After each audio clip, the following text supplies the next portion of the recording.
Your Majesty, my man. Today on Salsa Place, we must have second on Thursday. As mourners gather.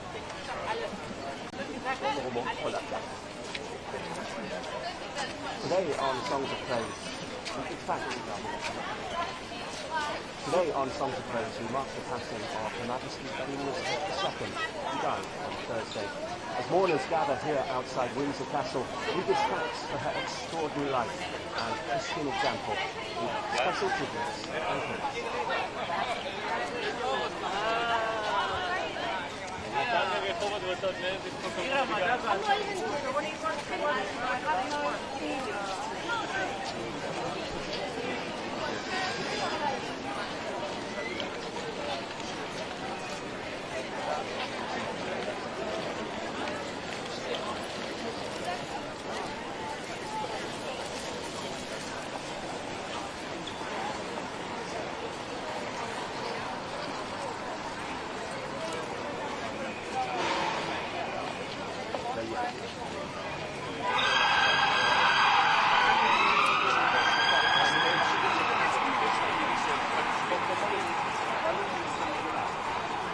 Dario, anche se non è tanto allora no, possiamo, devi asciugare.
Hi, Craig, it's Amy Lewis. I'm at Windsor at the live shop, Flowers. We need to relocate our live shop. So we're going to need to take it down. Have they got any plans to come to us? Because what I don't want to do is take the camera. What I don't want to do is turn our camera off and they're on us to see our camera. Well, this is what I'm checking with them. Have they got any plans to come to us?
Ya le pondré la chaqueta,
acá.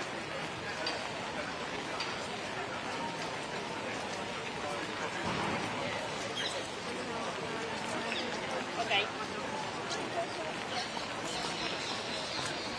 Bueno.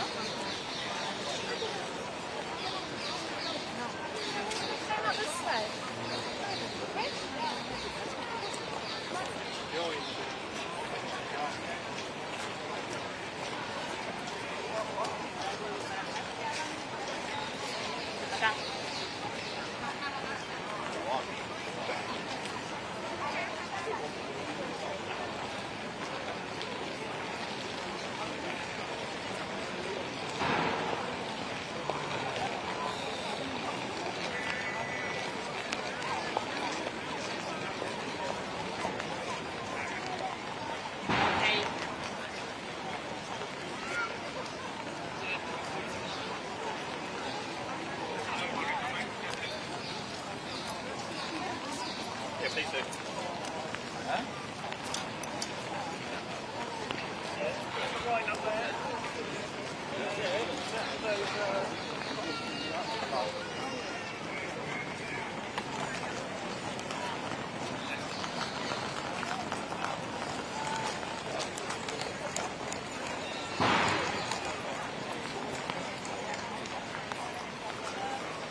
Bueno, mira, ahora... Ok. Igual ahora empezó a llover y se está como liberando un poco esto del tiempo, así que quizás empieza a funcionar mejor. Vale.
slight left, so straight left.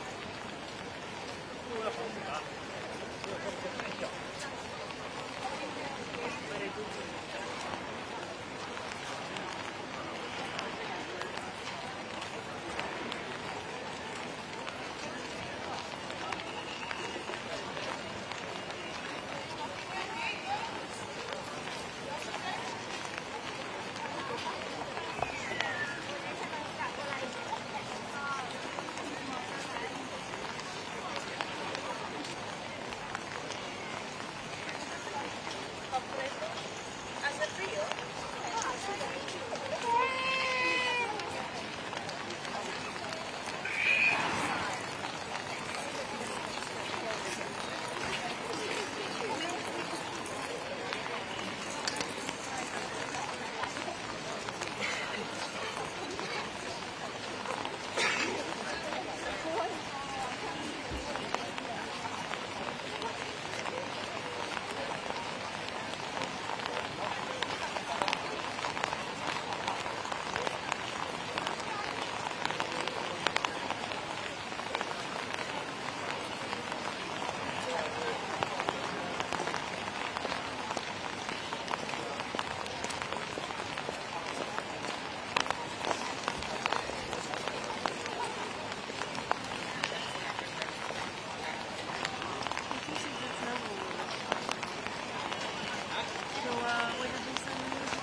Genial, buenísimo. Aprovechemos.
Laita mulle sitten jossain vaiheessa. Mä sopi joku, että missä me niinku nähdään. Niin.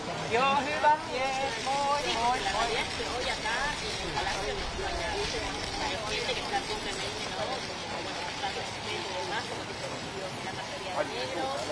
Pero la realidad es que recién el cuerpo se espera que llegue como materia mar,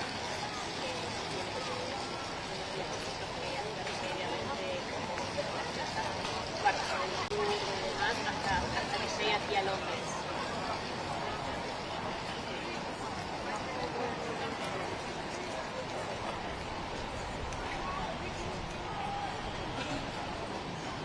Sí.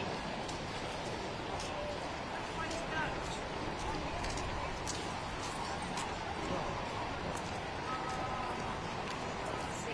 No, por favor. Bueno, hasta luego.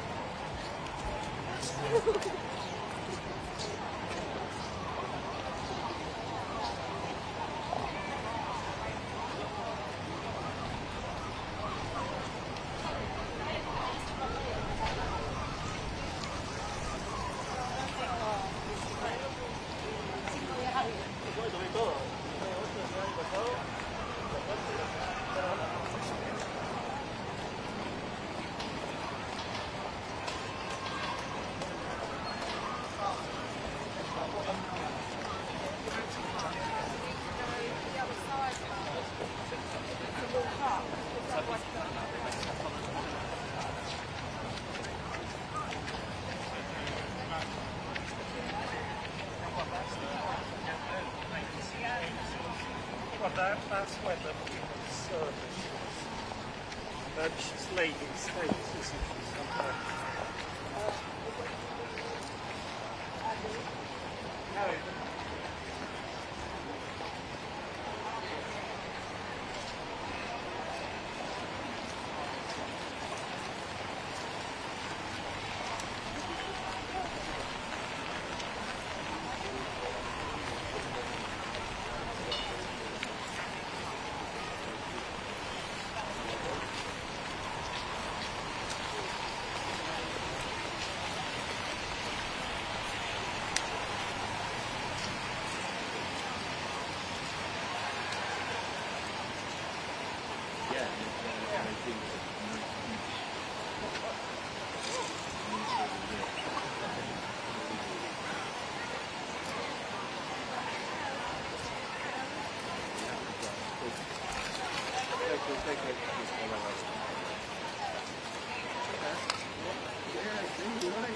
Not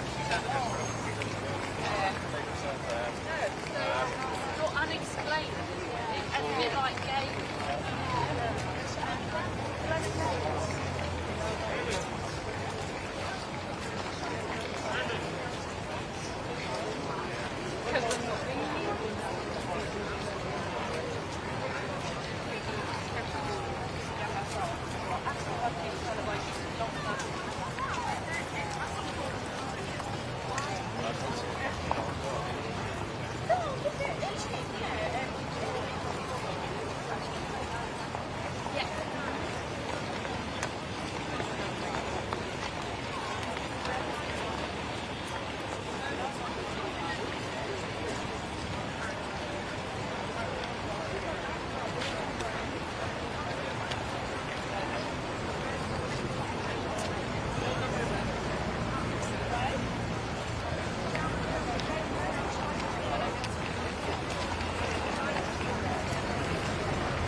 Giacomo forse da qua c'è qualcosa, sai, deve fare un giro qua.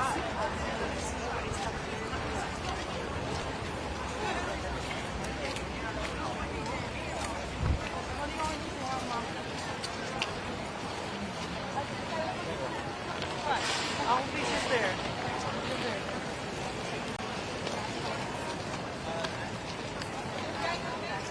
Ja, ik ben nog aan het laden, maar wij gaan het aan.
שקט והמשמעת והמשתמשים.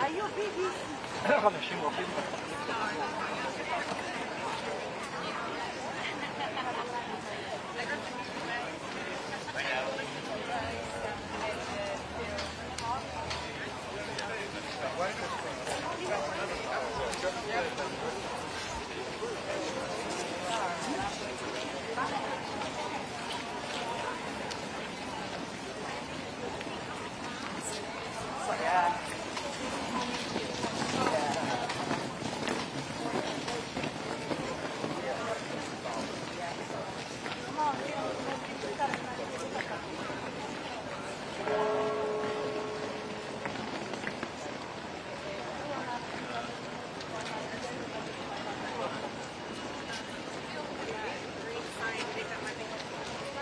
Yeah. Well, I was going to say, I wouldn't know they're taking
Yeah, we've just done it, so we're done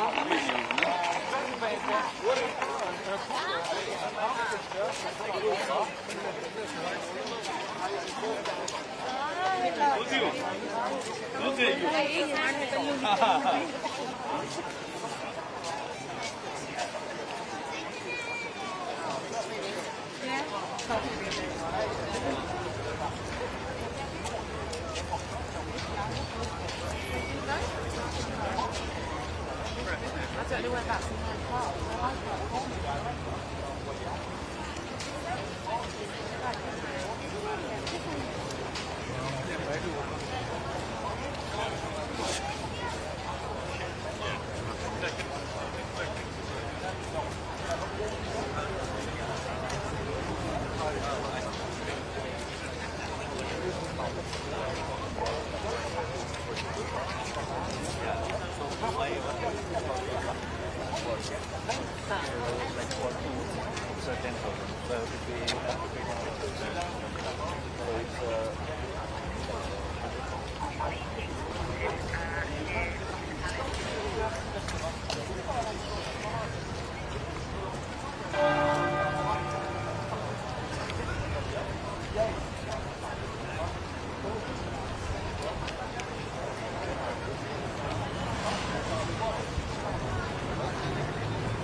I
these moments that we must pull together.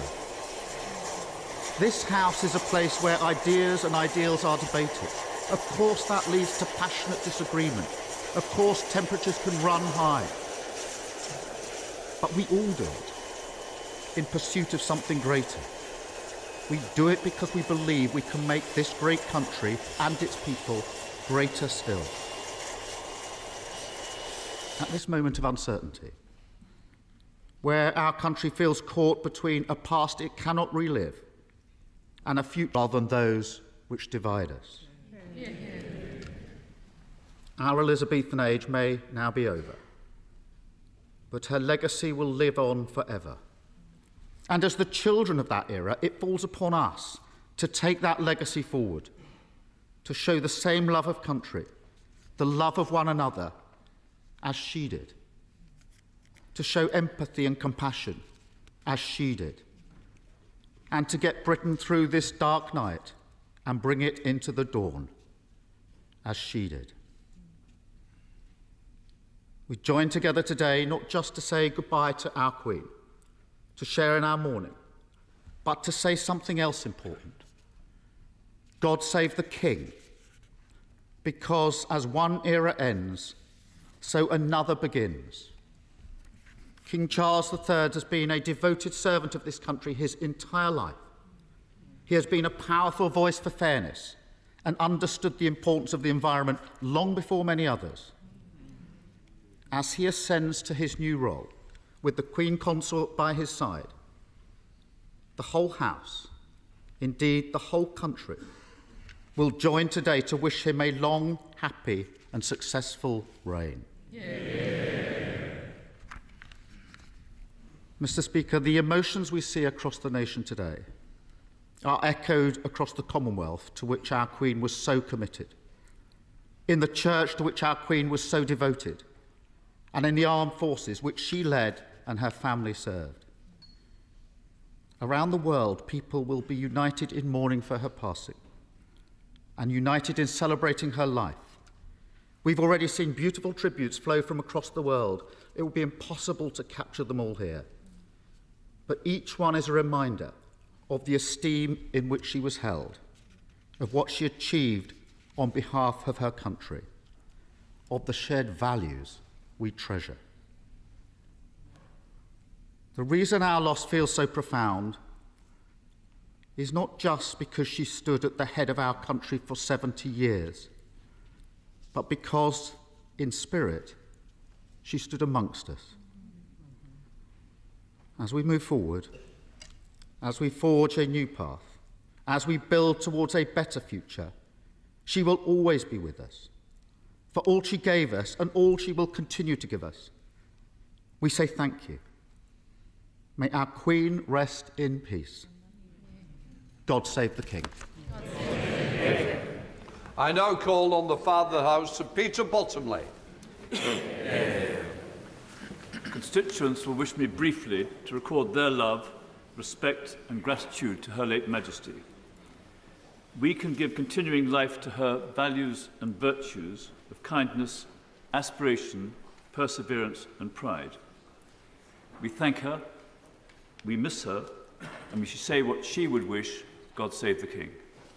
Yeah. I now call on the Leader of the SNP, Ian Blackford. Yeah. Thank you, Mr. Speaker. It is, of course, with great sadness that we unite to offer our prayers, focus our sorrow, and gather our collective thoughts on the passing of Her Majesty the Queen. On behalf of the Scottish National Party, I would like to offer my condolences as we hold the Queen and her family in our thoughts and prayers at this difficult time. The grief and mourning which reverberates around this chamber and across the world will be all the more acute for the King and members of the royal family. Only they can understand the deep personal loss of a close family member, and people across society who have similarly lost loved ones will understand the pain that they must feel as we ensure our heartfelt condolences are with them today. Over the coming days, people up and down these islands will seek to come to terms in their own private way with the loss of one of the true constants in all our lives. In that regard, my thoughts are also with our own Prime Minister, just days into office, and having to come to terms with the enormity of the loss of the head of state and show the leadership that is now required in her position. We can also help but dwell on the late Queen, who, right to the end, fulfilled her duty by appointing the new Prime Minister. But of course, many will feel this as a deeply personal loss, for the Queen's continuous and abiding presence and the leadership she has shown over 7 decades will be the enduring marker to the remarkable tenure as our head of state. Her Majesty the Queen has been head of state for longer than most of us have been alive, and the majority of us have never known a public life without the Queen at the helm. For many, she has been a steady hand guiding the ship and the perpetual symbol of stability. 15 Prime Ministers and 5 First Ministers of Scotland have benefited from her institutional knowledge and, of course, her wise counsel. As the figurehead of the Commonwealth, she was a unifying force recognised the world over, visiting at least 117 countries, and was committed to celebrating the diverse values and cultures around the globe, all born out of a duty to serve. During her reign, the world has changed immeasurably, through the good times and the bad times, through war and peace, through boom and bust, through the advances in technology and communication and the dawn of the internet age. To many, she was a guiding light, ever present as she bore witness to the evolution of these islands into the modern era. A thread of continuity running through the fabric of the Commonwealth, at once tying societies to our shared histories and making new history. I, like many others in this chamber, was fortunate to meet the Queen on a number of occasions and was always struck by the strength, the intellect, the modesty, the humility, and often the humour with which she approached her royal duties. And while I have always met her in a professional context as monarch, I'm struck with just how many people across Scotland, and indeed across the United Kingdom, have had a first-hand encounter with the Queen. Whether they have been invited to her Holyrood garden parties or had the pleasure to meet with her in the many hundreds of events, walkabouts and official openings, including that at our Scottish Parliament, or whether she had taken them wholly by surprise with chance encounters on the countryside or villages near Balmoral, people the length and breadth of Scotland have their own tales of their individual meetings with the Queen. Because she was a monarch who reigned with compassion and integrity and established a deep connection with the public. And the affection which the Queen had for Scotland and that Scotland had for the Queen cannot be underestimated. On the Queen's first visit to Scotland following her coronation, the moderator of the General Assembly of the Church of Scotland said to her, "Today, you and I are Scotland, greeting with all that we have to offer of love and duty, our gracious young Queen." We can today look back on these words and say that for as long as Her Majesty reigned, both she and Scotland held true to these values of love and duty for one another.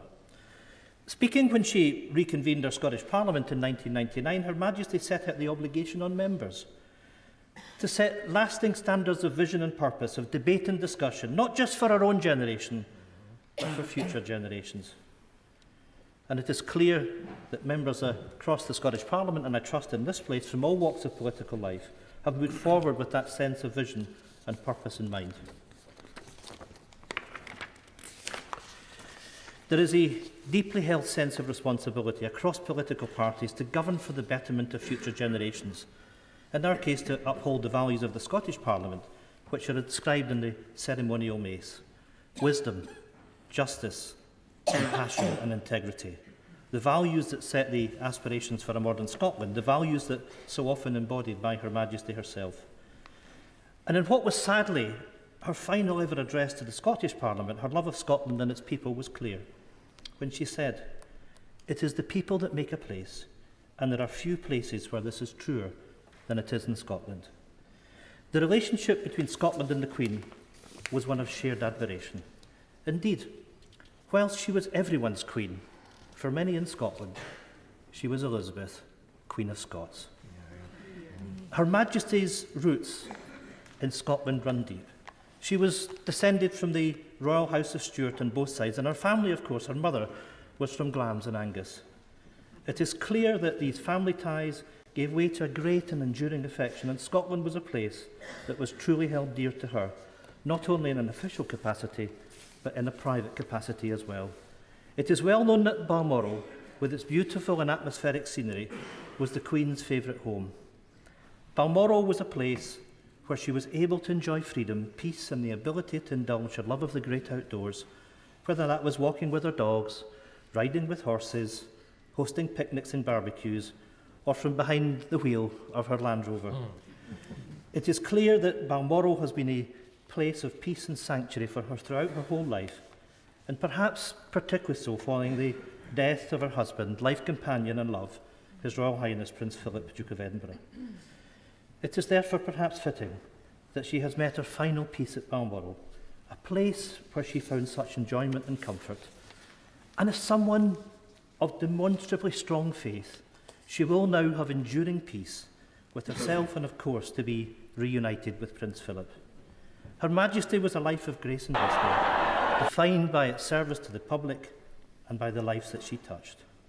Her legacy and her enduring presence will live on. God bless the Queen. May she rest in peace. God bless the King. Boris Johnson. Thank you, Mr. Speaker. I hope the House will not mind if I begin with a personal confession. A few months ago, the BBC came to see me to talk about Her Majesty the Queen, and we sat down and the cameras started rolling, and they requested that I should talk about her in the past tense. And I'm afraid I simply choked up and I couldn't go on. I'm really not easily moved to tears, but I was so overcome with sadness that I had to ask them to go away.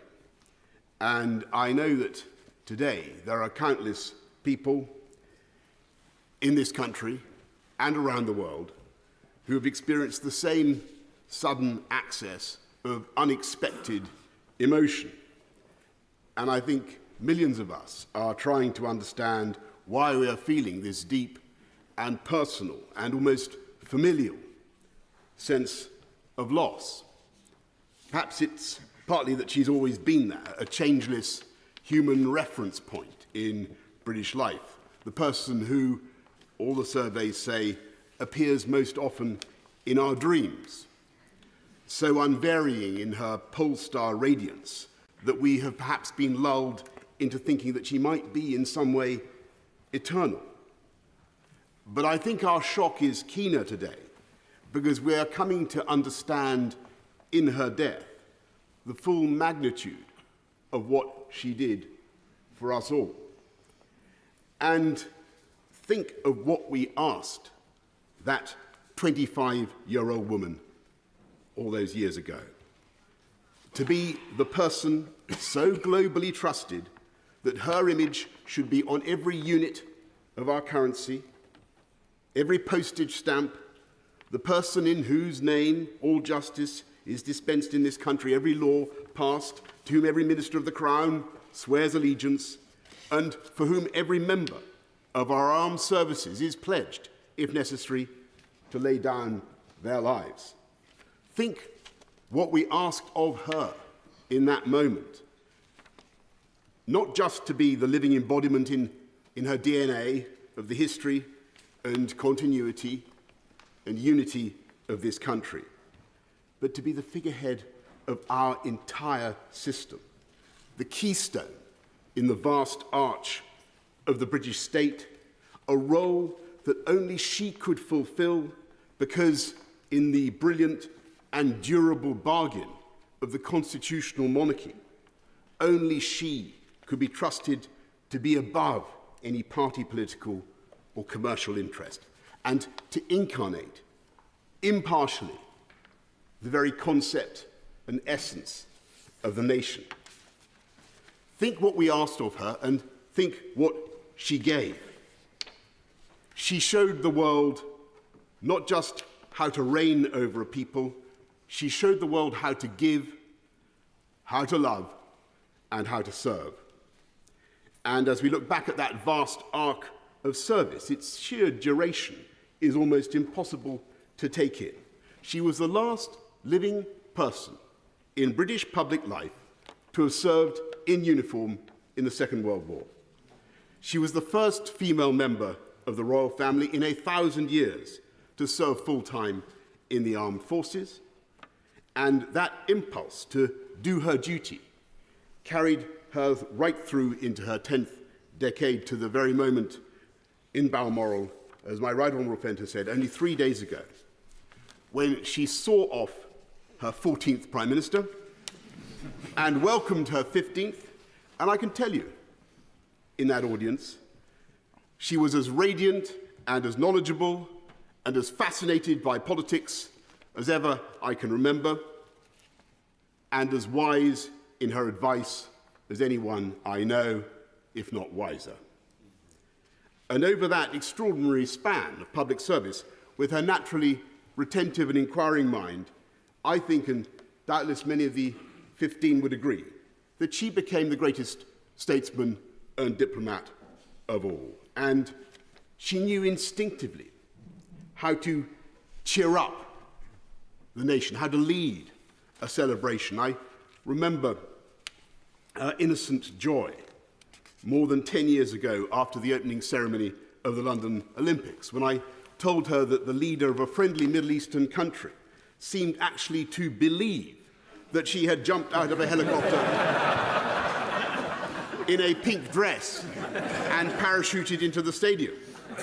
And I remember her equal pleasure on being told just a few weeks ago that she had been a smash hit in her performance with Paddington Bear. And perhaps more importantly, she knew how to keep us going when times were toughest.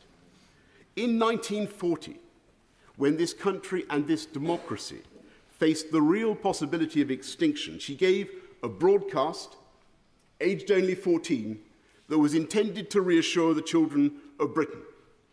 She said then, "We know, every one of us, that in the end, all will be well." She was right. And she was right again in the darkest days of the COVID pandemic, when she came on our screens and told us that we would meet again. And we did. And I know I speak for other Prime Ministers, when I say ex-Prime Ministers, when I say that she helped to comfort and guide us, as well as the nation, because she had the patience and the sense of history to see that troubles come and go, and that disasters are seldom as bad as they seem. And it was that indomitability, that humour, that work ethic, and that sense of history, which together made her Elizabeth the Great. And when I call her that, I should add one, Elizabeth the Great, I should add one final quality, of course, which was her humility. Her single-bar electric fire Tupperware using refusal to be grand. And unlike us politicians, with our outriders and our armour-plated convoys, I can tell you, as a direct eyewitness, that she drove herself in her own car with no detectives and no bodyguard, bouncing at alarming speed over the Scottish landscape to the total amazement of the ramblers and the tourists we encountered. And it is that indomitable spirit with which she created the modern constitutional monarchy.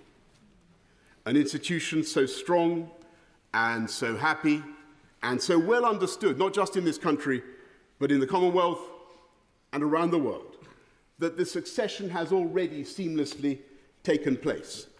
And I believe she would regard it as her own highest achievement, that her son, Charles III, will clearly and amply follow her own extraordinary standards of duty and service.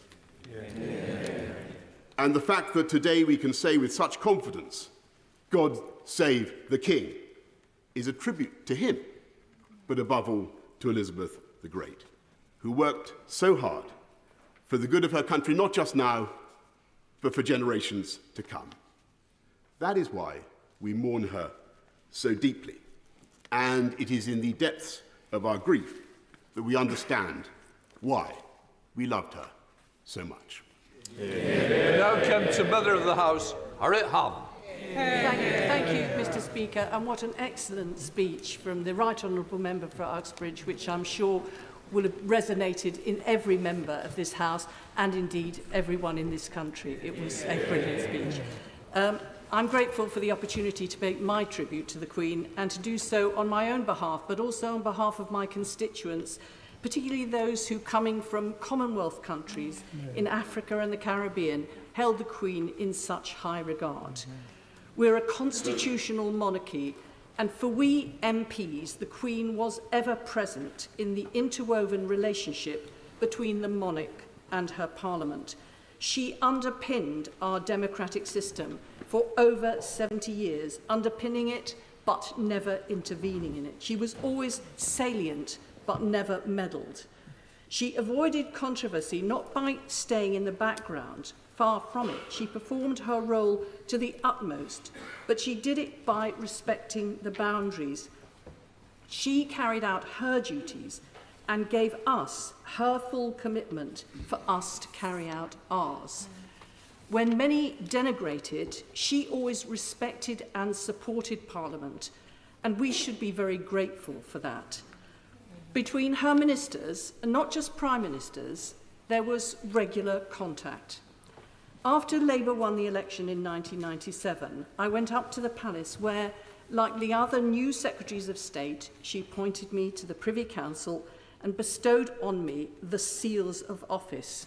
They are actual seals which are given to you and you take back to your department to be locked in a safe. But when just a year later I was sacked, and the seals taken out of the safe and taken back to Buckingham Palace, my diary was empty and my phone stopped ringing. My office was astonished to get a call from Buckingham Palace. No one else wanted to have anything to do with me, but the Queen wanted to see me. I was invited to take tea with the Queen for her to thank me for my service as Secretary of State. My point is that the relationship between our Queen and Parliament and our Queen and government was never just on paper, but was always active and always encouraging. She radiated British values of duty, patriotism, internationalism, charity and service. But while she embodied British values, she never intervened in politics. And that is constitutional alchemy, nothing less. It's evident that everyone, even those who don't agree with the hereditary principle of the monarchy, cannot but marvel at her personal qualities. And I want to marvel at how she could do all this flawlessly, not just over so many decades, but as a woman starting her reign in what was emphatically then a man's world. Yeah. We have to remember what attitudes were at the time. The order of the day was men were in charge and women were subservient. The man was head of the household and the role of a woman was to get married, have his children and support him. In the 1950s, when she was crowned, I was a child and I remember my mother warning me that people thought men knew more than women, that men's views were valuable, whilst women's were to be disregarded. And so it was in that atmosphere that she stepped up as a 25-year-old married woman with 2 children to take her place at the head of this nation and play a huge role on the world stage. What determination and courage that must have taken. Yeah. The prime ministers she dealt with were mostly men, mostly twice her age. Things were very different. A huge change has taken place during her reign. Things were very different when 6 years ago she threw open Buckingham Palace for us to celebrate the 70th anniversary of BBC's Woman's Hour, to celebrate how much women had achieved. As Sir Tony Blair said, she was the matriarch of this nation, a matriarch for us on the world stage, and a matriarch too at home in her own family. As well as being our monarch, she was the mother of 4 children, had many grandchildren and great-grandchildren, And it is to her family that I extend my deepest sympathies for their loss and condolences for their grief, which we all share. Theresa May. Thank you, Mr. Speaker. It is with great sadness that I rise to pay tribute to Her late Majesty Queen Elizabeth II on my behalf and on behalf of my Maidenhead constituents. Yesterday was a day that we all knew would come sometime, but in our hearts of hearts, we hoped never would. But as we mourn a beloved monarch, we must always remember that she was a mother, a grandmother, and a great-grandmother, and my thoughts and prayers are with King Charles III and the whole of the royal family. And I also remember the close members of her royal household. Queen Elizabeth II was quite simply the most remarkable person I have ever met. I am sometimes asked, among all the world leaders I met, who was the most impressive? And I have no hesitation in saying that from all the heads of state and government, the most impressive person I met was Her late Majesty Queen Elizabeth II. She gave a lifetime of service as she promised to do when she was 21. Her selfless devotion to duty was an inspiration and example to us all. She was respected and loved, not just here in the United Kingdom and in her other realms and the Commonwealth, but across the world. And that love, respect, and admiration was born not out of her position, but because of the person she was. A woman of dignity and grace, of compassion and warmth, of mischief and joy, of wisdom and experience, and of a deep understanding of her people. Like so many until last evening, I had never known another monarch. She was a constant throughout our lives, always there for us, uniting us at times of difficulty, and as others have said, most recently during COVID, when she gave us hope that we would once more come together. Her passing marks a generational change, not just because of the length of her service, but because of what she lived through.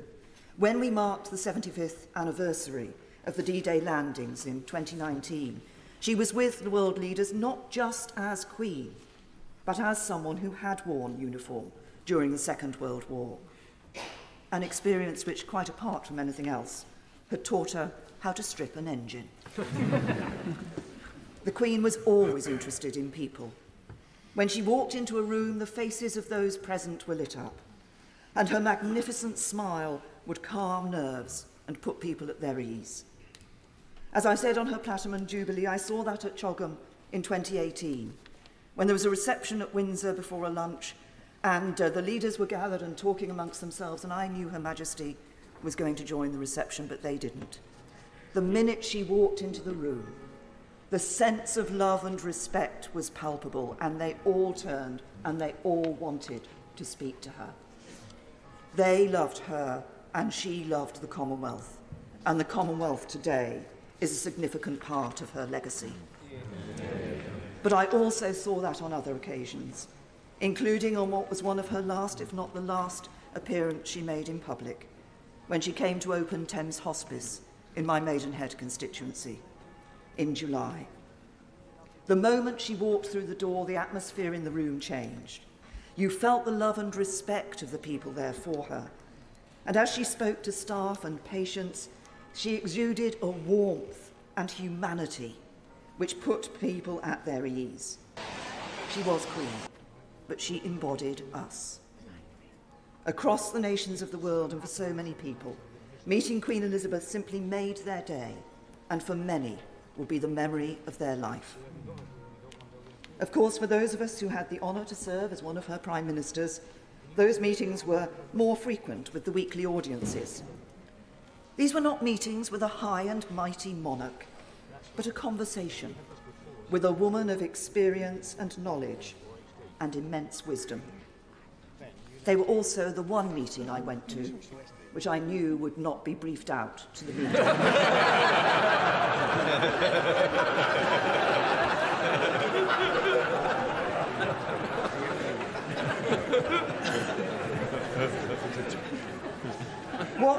What made those audiences so special was the understanding the Queen had of issues which came from the work she put into her red boxes, combined with her years of experience. She knew many of the places she had known their fathers, and she was a wise and adroit judge of people. The conversations at the audiences were special, but so were weekends at Balmoral, where the Queen wanted all her guests to enjoy themselves. And she was a thoughtful hostess. She would take an interest in what books were put in your room, and she didn't always expect to be the centre of attention. She was quite happy sometimes to sit playing her form of patience, while others were mingling around her, chatting to each other. My husband tells of the time he had a dream. He dreamt that he was sitting in the back of a Range Rover being driven around a Balmoral estate, and the driver was Her Majesty the Queen, and the passenger's seat was occupied by his wife, the Prime Minister. And then he woke up and realised it was reality.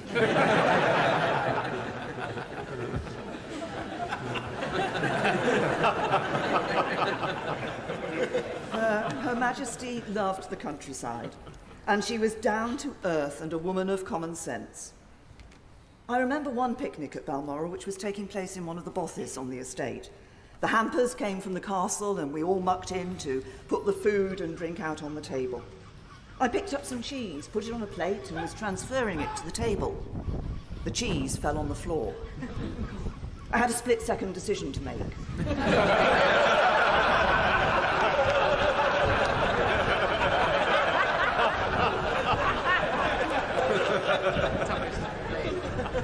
I picked up the cheese, put it on the plate and put it on the table.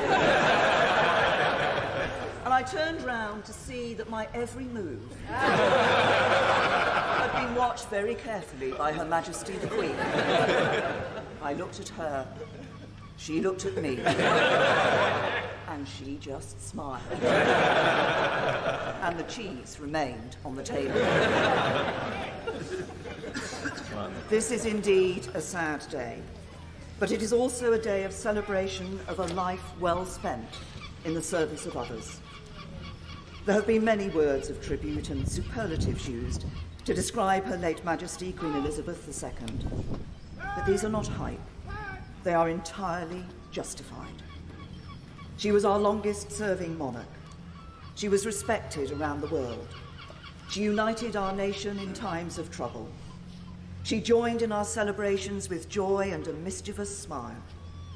She gave an example to us all of faith, of service, of duty, of dignity, of decency. She was remarkable, and I doubt we will ever see her like again. May she rest in peace and rise in glory. Sir Ed Davey. It's a real pleasure to follow the Right Honourable Lady, and can I congratulate her on her lovely, heartwarming speech. Mr. Speaker, Liberal Democrats join members from all sides of the House in expressing our deepest condolences on the passing of Her Majesty the Queen. We are mourning a profound loss. The Queen was a formidable monarch who faithfully served our country for all her life and was loved the world over. She represented not only duty and courage, but warmth and compassion, and she was a living reminder of our collective past, of the greatest generation and their sacrifices for our freedom. For many people, myself included, Her Majesty was an ever-fixed mark in our lives. As the world changed around us and politicians came and went, she was our nation's constant. In challenging times, she was always a source of calm and comfort. And she tied our nations together, embodying an unwavering pride in our country, showing us that patriotism is not defined by political allegiance, and reminding us of the many things that bind us all together, even when it doesn't always feel that way. We saw this so vividly during the Platinum Jubilee celebrations in June. I'm proud to represent the oldest royal borough in England, Kingston-upon-Thames. And our Jubilee Street parties certainly lived up to that status. It was truly wonderful to see such an outpouring of affection from people across Kingston from all walks of life. School children who baked Jubilee cakes, neighbours who shared bunting, choirs who sang hymns of praise. And it was incredibly fitting, wasn't it? That after so long kept apart by COVID, it was the Queen and the celebration of Her Majesty's reign that brought our communities back together so joyfully. Just as the whole country is united today, so sadly, in grief. The deep mourning across the country now, just like the celebrations of her Jubilee a few months ago, comes not from a sense of duty, but from genuine and heartfelt affection, love, and admiration of Her Majesty. It was not because we were her subjects, but because she was truly our Queen. What she meant to us is perhaps best summed up by a phrase on so many people's lips over the last 24 hours. I can't imagine our country without her. For almost everyone in our country, she has been there our whole lives. Times of national grief and national jubilation, she has never not been there for us. So it's hard to accept that she is gone, and hard to see how we go on without her. But we will. Our great United Kingdom has a great future, because the Queen's spirit of strength, grace and resolve lives on in her people. One of the greatest privileges of being a member of this House was the chance to meet Her Majesty. Like when she visited Kingston on the occasion of her Golden Jubilee, or when I was deeply privileged to sit next to her at lunch at Windsor Castle. I was initially confused by a silver cylinder beside her place sitting. I wondered to myself what treasures it might hold.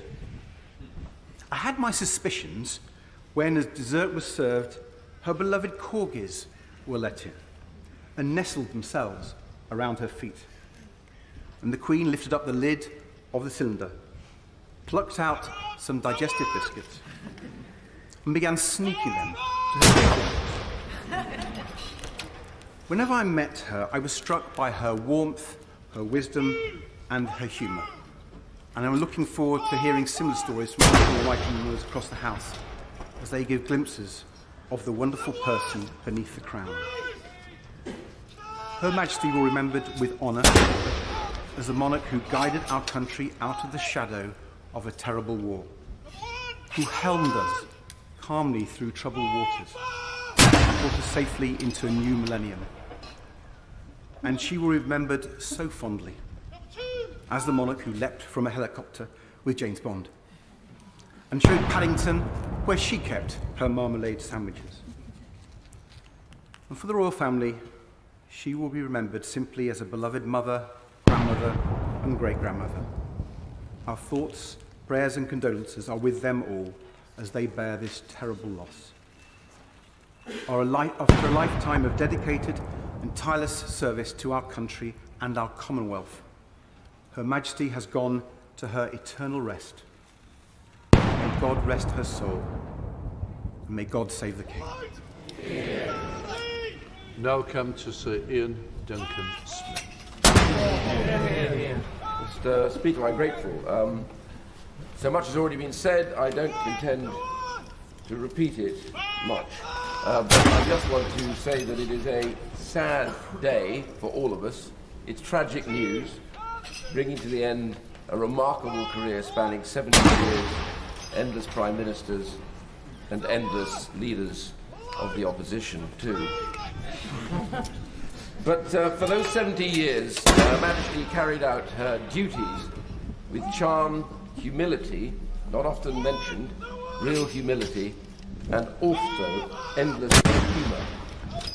She was quite remarkable in a way, and she learnt that from somebody that we haven't mentioned today, her father, who in his own way, someone who never expected in a way to be the monarch, who suffered a very significant problem in a speech impediment, And yet he showed her that it was possible to rise above the challenge and to deliver your service to your country at an incredible time.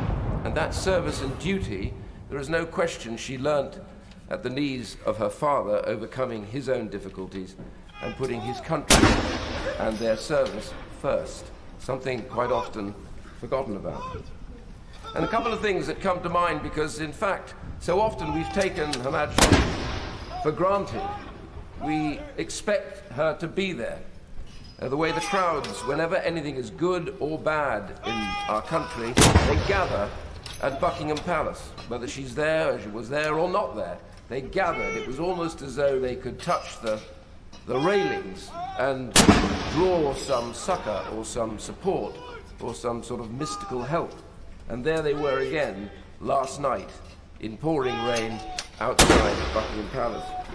But quite often in all of that, Mr. Speaker, we often forgot that she was also a human being with her own family issues and problems. And I remember particularly during that period when two of her sons were facing marriage breakups, which were being widely reported in the newspapers, in the media, with everybody speculating in public about all that was going on. I wonder how many in this House could ever afford something like that in such public domain, such a sad tragedy for their mother.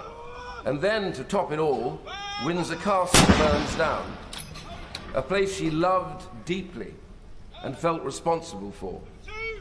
And nobody seemed to take her, in a way, into consideration until when she approached a speech with an interesting cold, and she said that the year for her had been her annus horribilis.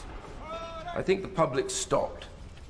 We all paused and we realized, actually, that we had forgotten that we owe as much duty and service to her as she had shown us without complaint. I thought that was a remarkable moment, really, when the country came back from where it was to recognize that duty and service. And the other was when Diana, then Princess of Wales, tragically died in that terrible car accident. And everybody again gathered outside Buckingham Palace, and they demanded that the Queen should come. It got more and more shrill, with the newspapers banging on about how she had to come back. But there she was in Balmoral, trying to do what almost any single mother, grandmother wanted to do, which is to put her arms around her grandchildren, comfort them, and protect them from what she knew was going to descend upon them. And finally, when she came down, I grew to the realization that actually it wasn't that they were angry that she wasn't there. It was that the British public needed her there to be able to show their own emotion, as she was the focus for all of that. And when she came, everybody cheered and applauded because she was there, and now they could grieve properly because she was the focus for that grief. And of course we have anecdotes about what we did, and I remember when I had ceased being leader of the Conservative Party. It happens quite a lot, really.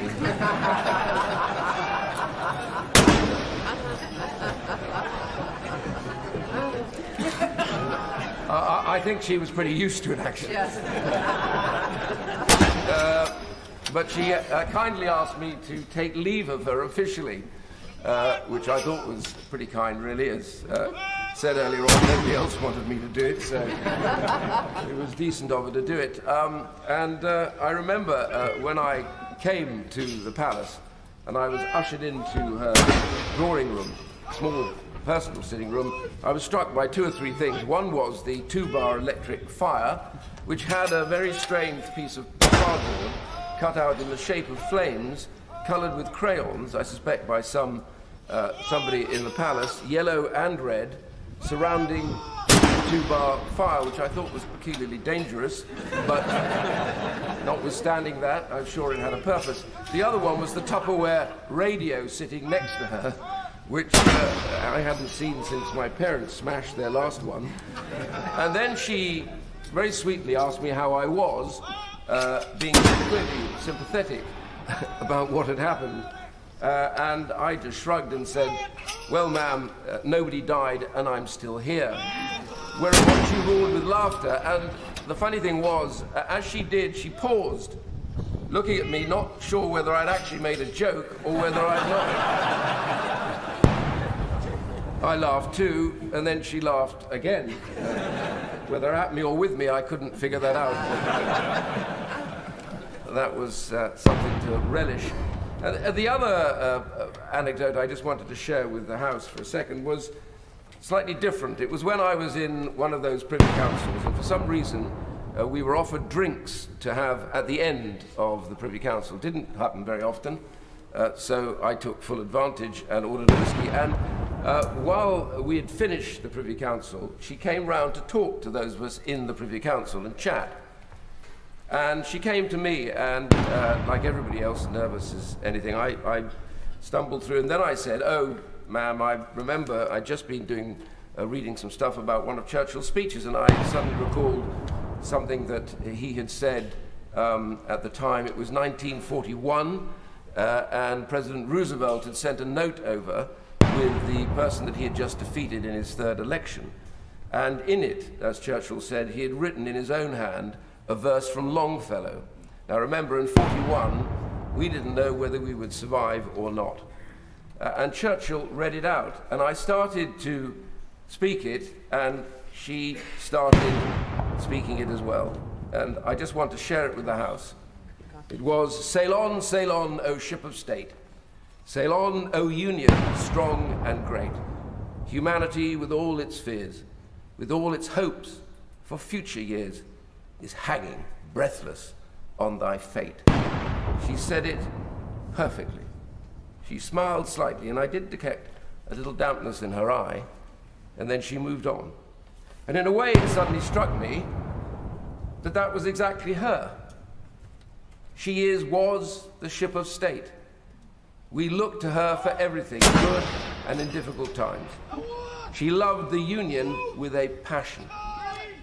And she loved Scotland, I think probably most of all. The track was, that was who she was. She was that ship of state, and somehow we have too often taken her for granted. She has never complained, and she always gave us service. And now for that union of hearts, if the House would indulge me, I want to quote from W.H. Auden with a few changes. Stop all the clocks, cut out the telephones,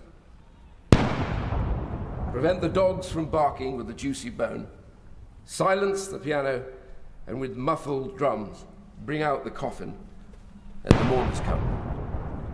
She was our north, our south, our east and west, our working week and our Sunday rest, our noon, our midnight, our talk, our song.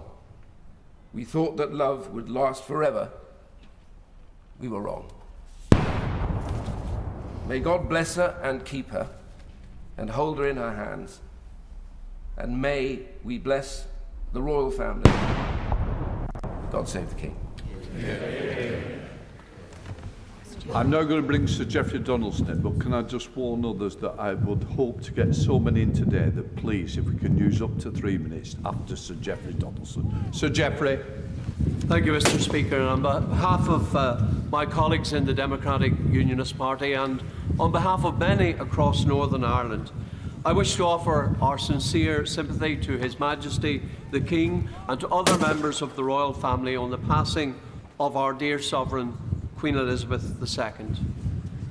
In counties Antrim and Armagh, Down and Fermanagh, Londonderry and Tyrone, individuals and families will gather in their communities to remember a great monarch, a monarch who stood with us in our time of trouble.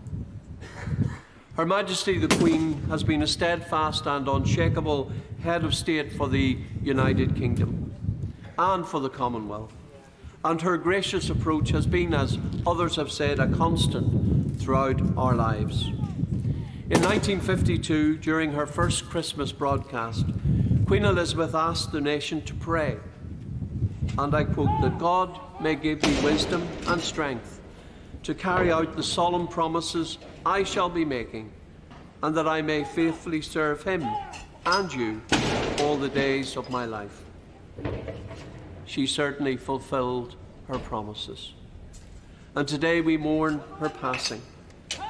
But we do so with tremendous honour for one who served God and her people faithfully. Her Majesty led by example in Northern Ireland and reached out the hand of friendship to help with the reconciliation process. We are duty bound to build on that foundation. The royal visit to the Republic of Ireland in 2011 was groundbreaking, and the warmth with which Her Majesty was received demonstrated that she was revered and respected far beyond this United Kingdom. I remember with fondness her speech during that visit, where she again referred to her Christian convictions and reminded us that forgiveness lies at the heart of her faith and that it can reconcile divided communities. Her visits to my own constituency in Lagan Valley, to the city of Lisburn, to Dromore, and of course to Royal Hillsborough, invoke precious memories for the residents and for all of us. And I know that her death will be felt acutely in Hillsborough and in the surrounding communities. During the most traumatic of days of our troubled past in Northern Ireland, Her Majesty visited with us many times to show solidarity with her people in their darkest of hours. Her presence conveyed a deep sense of stability and offered hope to so many. One such visit was in 1976, in one of the most violent years of the Troubles. In her Christmas address later that year, Her Majesty spoke of the need for an end to the conflict and pointed the way to peace and reconciliation. She reminded us that the following year was her Silver Jubilee and expressed in hope that, and I quote, "The gift I would most value next year is that reconciliation should be found wherever it is needed.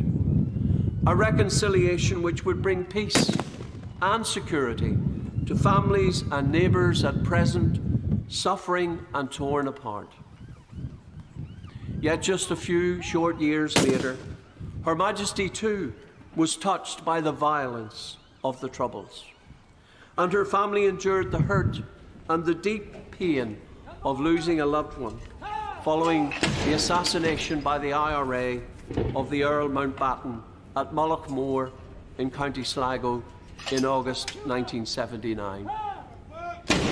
She shared the sense of loss felt by countless victims, and her empathy and understanding offered comfort to so many from all backgrounds. She rose above that sense of loss to reach out across divided communities in Northern Ireland and to offer hope. This is real leadership. Yet it took us almost 20 long years to complete our journey to a peace agreement. An agreement that offered the prospect of bringing about that reconciliation that Her Majesty Queen Elizabeth yearned to see. Some 25 years on from that agreement, in truth, Mr. Speaker, we still struggle to deal with the legacy of our troubled past. Your Majesty, on an island riven by conflict and division, you were a bridge builder, reaching out to those from opposite sides of the divide, and your work of reconciliation helped to heal wounds and to encourage change. Your historic visit to the Republic of Ireland was a cathartic moment in British-Irish relations. The way you conducted yourself, the language you used, and the message that you brought helped to lay to rest many of the ghosts of our shared history that have cast their shadows over relationships on these islands for centuries. It is my hope that your passing and the example you set will inspire us to even greater heights and to complete the journey that will bring true healing and reconciliation to our troubled land. Your Majesty, this United Kingdom has been truly blessed to have you as our head of state, a sovereign whose dignified and faithful service has inspired a nation. I can do no better than quote the words of a book that contains the values you sought to uphold throughout your reign. Well done, good and faithful servant. Our United Kingdom of Great Britain and Northern Ireland is stronger for your reign. And to His Majesty King Charles III, I say this: we must all work to build this kingdom, that it is even stronger and more united. And we on this side will use all our endeavours to achieve these objectives. God save the King. Yeah. Speaker, I associate with many of the very passionate comments that we have heard already this afternoon, Mr. Speaker, and there have been many thousands of moving and heartfelt tributes from across the world. Our Queen was loved, cherished, respected, and admired for her deep devotion to public service and to the people. And of course, we meet in circumstances that we all knew would happen one day, but of course none of us wanted to see. And Mr. Speaker, it was so poignant yesterday that the heavens opened and cried with the country as the devastating news broke that this period of national mourning began. For most of us, if not all in this chamber, and of course people across the country and the Commonwealth and across the world, not only knew our Queen as the head of state, one sovereign, a lady, one monarch. And the late Queen Elizabeth II's life was one that, of course, was dedicated to public service, but was deeply, deeply inspiring. And of course, she held that dignified presence, that ability, the charisma that this House has heard so much of already this morning, to lead our nation through dark periods, but also through the most joyous moments that we have celebrated as a country. And of course, from the horrors in the world wars to the fears of the pandemic, she was one who never ever faltered in her duty. And of course, as my right honourable friend has already said, she was that rock. But she was there as that model of assurance, that pillar that would give us the strength and support that we would need through the darkest times. But of course, Mr. Speaker, for each and every one of us, and for all of our constituents in particular, a royal visit was one of the most joyous moments and occasions that we would all celebrate. They were wonderful, they were memorable, they were great events, and in particular, when the visitor, of course, was Her Majesty the Queen. And a few months after my election to Parliament in 2010, I, of course, witnessed that excitement when Her Majesty the Queen visited that very famous village of Tiptree in the Witham constituency, where the Royal Warrant holding Wilkin & Sons jam makers to mark their 125th anniversary. The affection and warmth that was shown towards Her Majesty, of course, was astonishing to see. Not astonishing to see, I should say. And, of course, Queen Elizabeth reciprocated, where she touched everyone's hearts, taking the time to see everyone, to speak to everyone as well. Also, when including the famous inspections of the world-famous jams, including the production lines of the Christmas puddings that so many people in this House in particular have recently enjoyed. And of course, despite those huge undertakings year after year, each and every person that she touched felt special. And that was a tremendous mark of her own humility.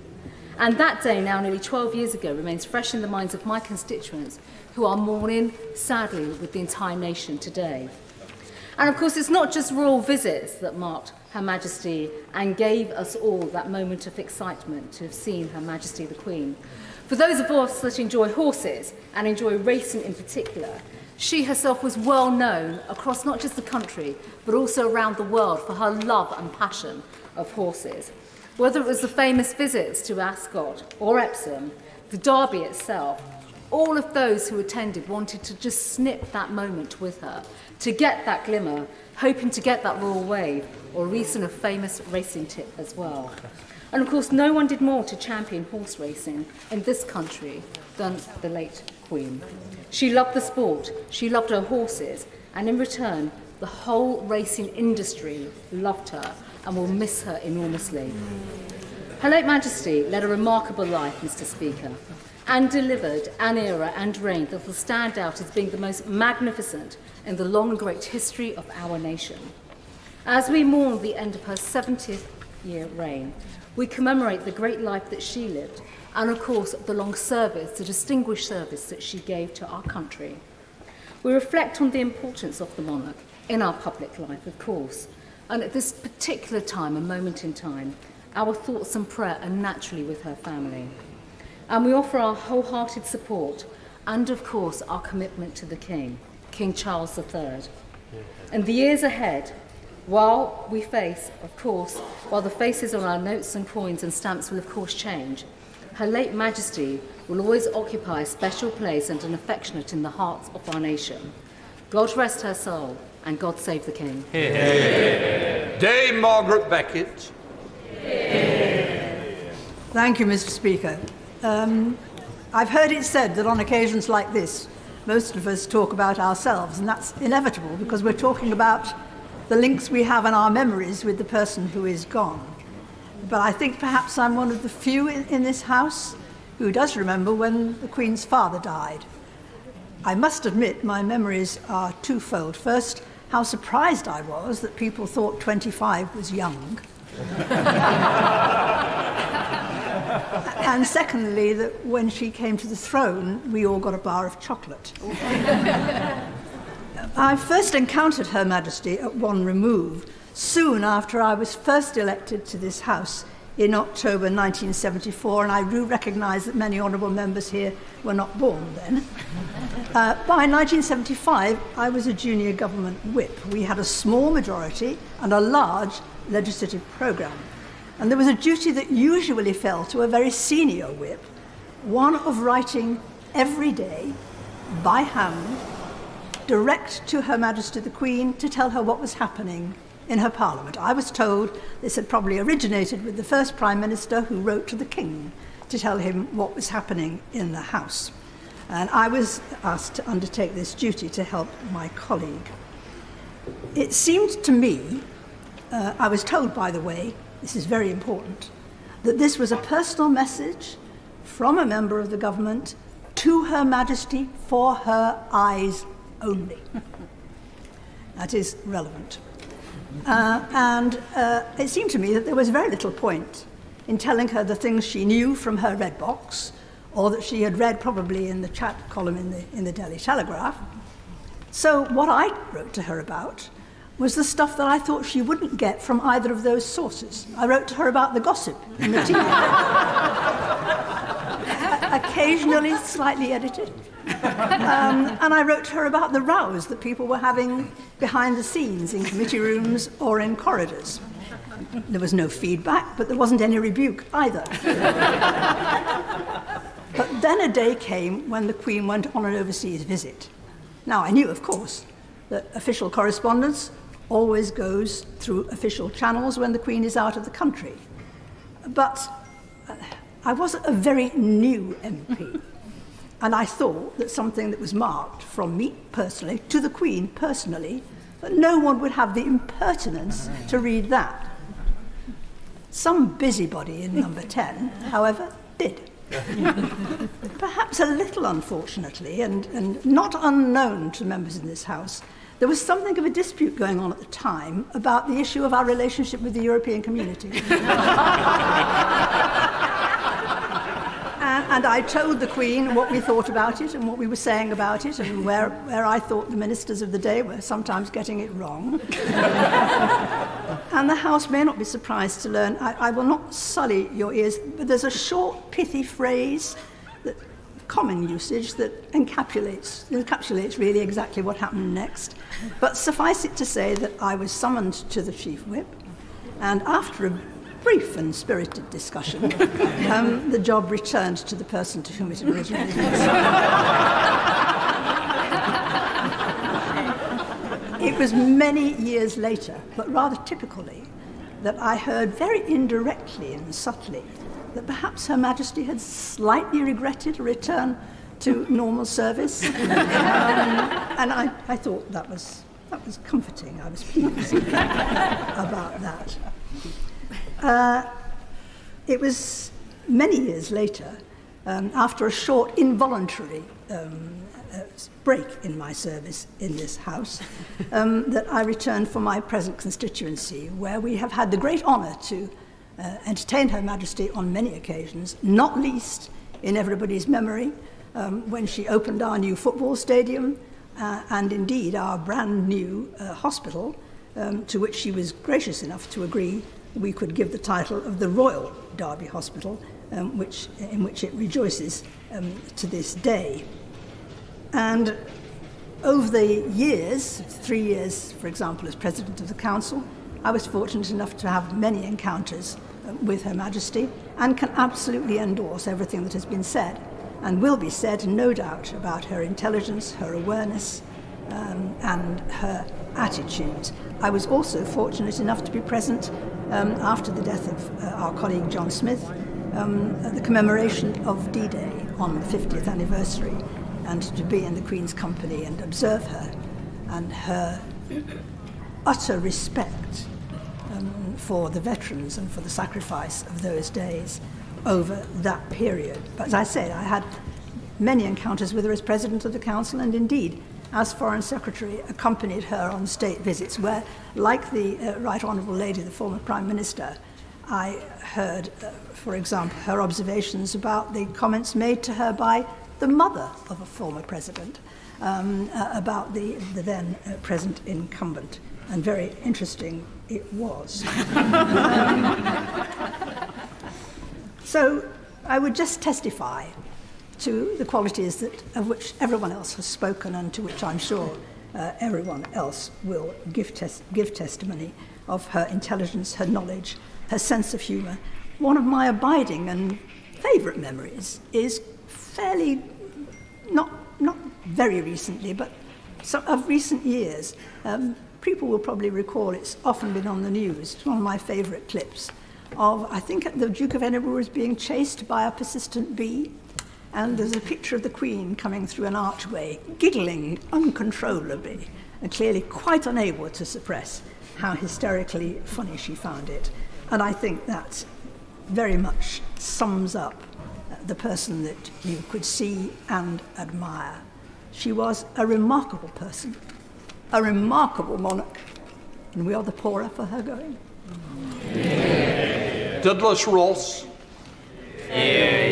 Thank you very much, Mr. Speaker. Often this place can be criticised for the debates we have, but I think it has risen to the occasion today in memory of the late Her Majesty the Queen, and the contributions from all sides of the House show the heartfelt thoughts of members who have had close experience and those of us who have met the Queen very infrequently. I met the late Her Majesty Queen Elizabeth at the opening of the Scottish Parliament last year, and I had a short conversation with her as the leader of the main opposition party, and she moved on to the other party leaders. But I have a picture of the Queen shaking my hand with the beaming smile that we saw in her last picture that was taken at Balmoral on Tuesday. And Her Majesty the Queen loves Scotland, and Scotland loved Her Majesty the Queen. And I think it is right that that picture, it was taken by an excellent Scottish photographer, Jane Barlow, who captured Her Majesty looking very calm, very happy, and very at home in Balmoral, which she loved. I also want to speak briefly on behalf of my constituents in Murray, who enjoyed meeting the Queen on many occasions. The most recent visit, and her last visit to Murray, was in November 2014, when she arrived on the Royal Train at Elgin train station, and she went to meet our armed forces at RAF Lossiemouth and at Kinloss Barracks. Because it has been mentioned today, but the armed forces are important and were important to Her Majesty and are important to King Charles III and will play an extremely important role in the coming days and weeks. But that visit in November 2014 was accompanied with the late Duke of Edinburgh, and it was their 67th wedding anniversary, and it showed that the public commitment to service and the dedication of both Her Majesty the Queen and the Duke of Edinburgh, it meant that they went about their duties when others would be celebrating a milestone anniversary. but that was what the Queen provided. Commitment and dedication at every opportunity to deliver for people across the country. We will, over the next few days and weeks, remember that commitment from Her Majesty the Queen, and we will, in our thoughts and our prayers, think about King Charles III and the royal family, who are grieving the loss of a loving mother, grandmother and great-grandmother. But as we join together to grieve and mourn, we also unite to give thanks and to celebrate a life well lived, to celebrate a life committed and dedicated to public service, a life which has shone a light throughout the United Kingdom, the Commonwealth and around the world. And the tributes we've heard in this place today and from leaders across the globe show the respect rightly held for the late Her Majesty the Queen. May she rest in peace, and God save the King. John Cryer. Thank you, Madam Deputy Speaker. I think probably unlike every previous speaker, I only met the Queen once, and that was when she visited, appropriately enough, the Queen's Theatre in Hornchurch, which was then my constituency. And when she left, she went on, as she always did, to go from strength to strength.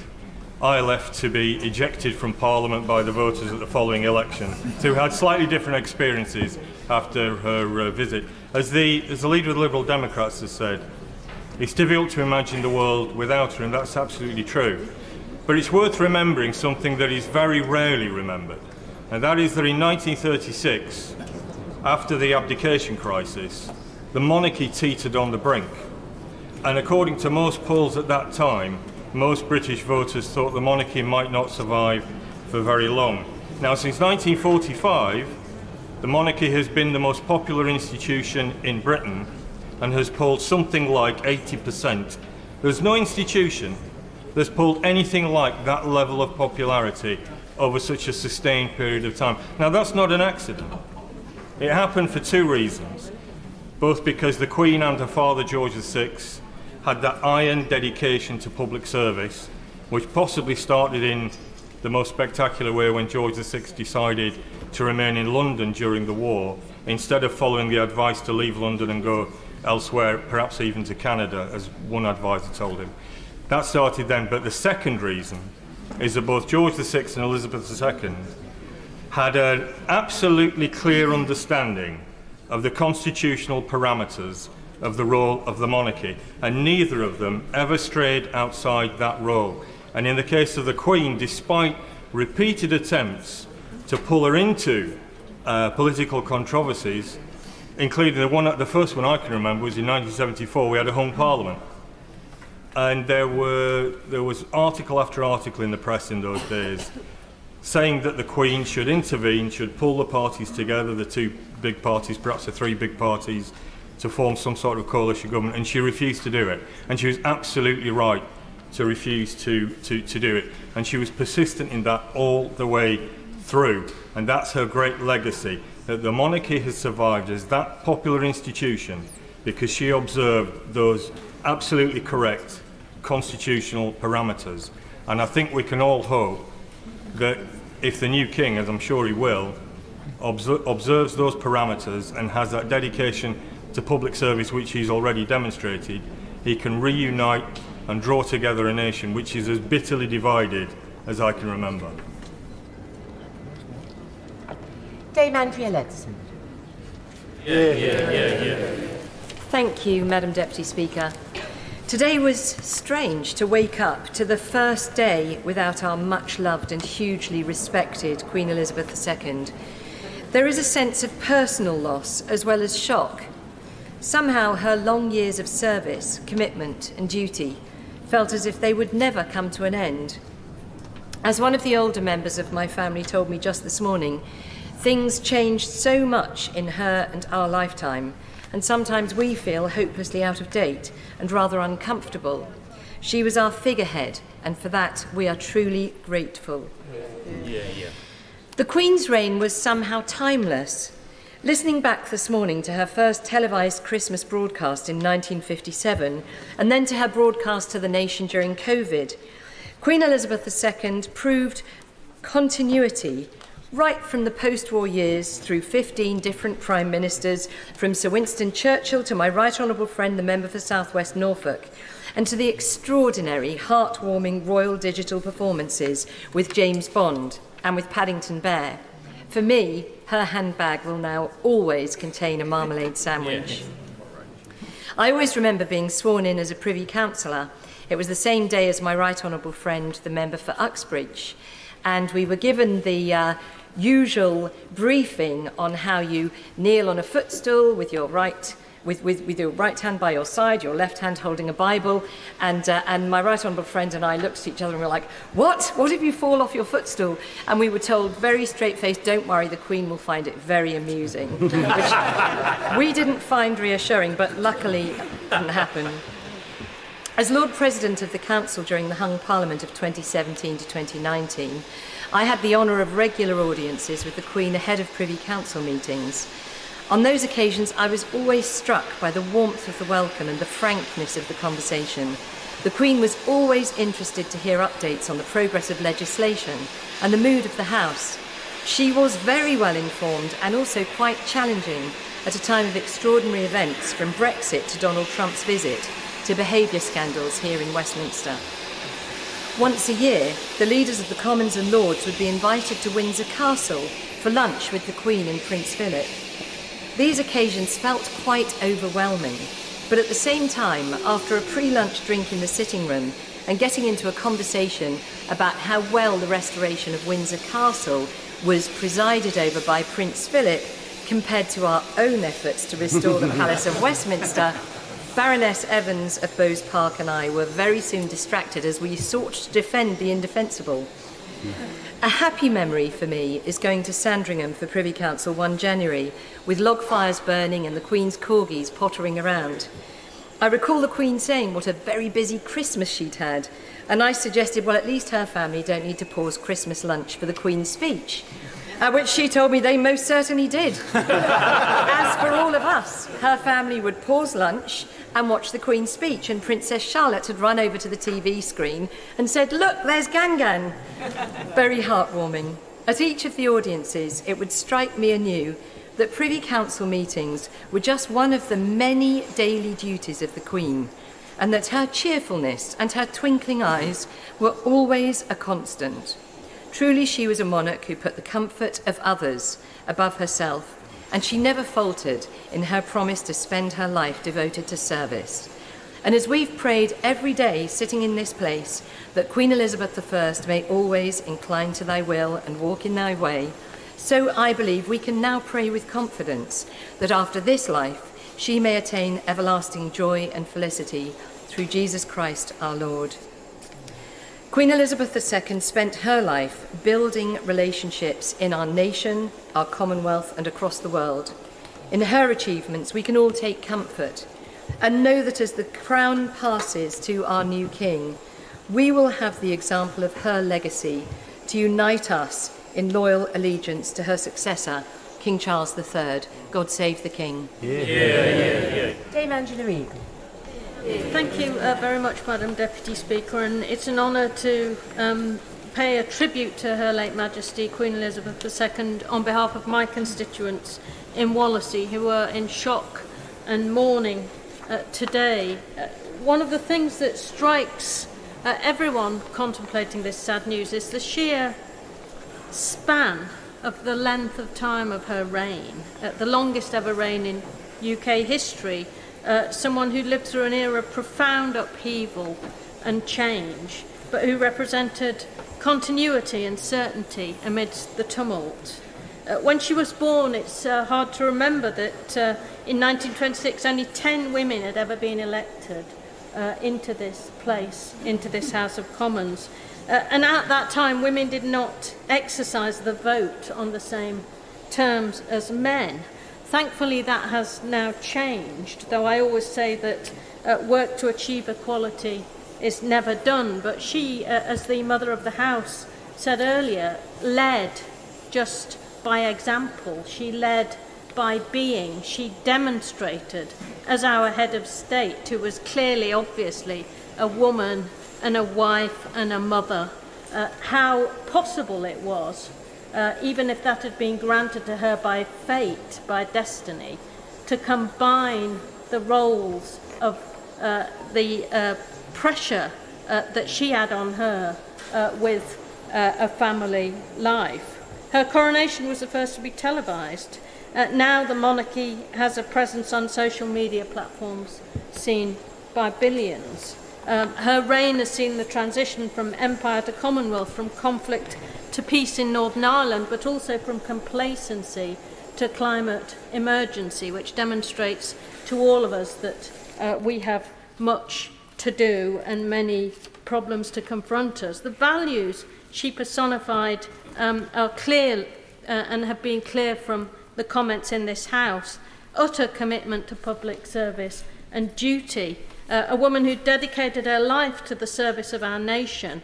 And when she said at 21 in a broadcast, "I declare before you all that my whole life, whether it be long or short, shall be devoted to your service," that is a vow that she delivered, as we now know, faithfully right up until the very end. She personified wisdom and experience, but she did, as the Honourable Lady who's just spoken has just said, have that twinkle in her eye.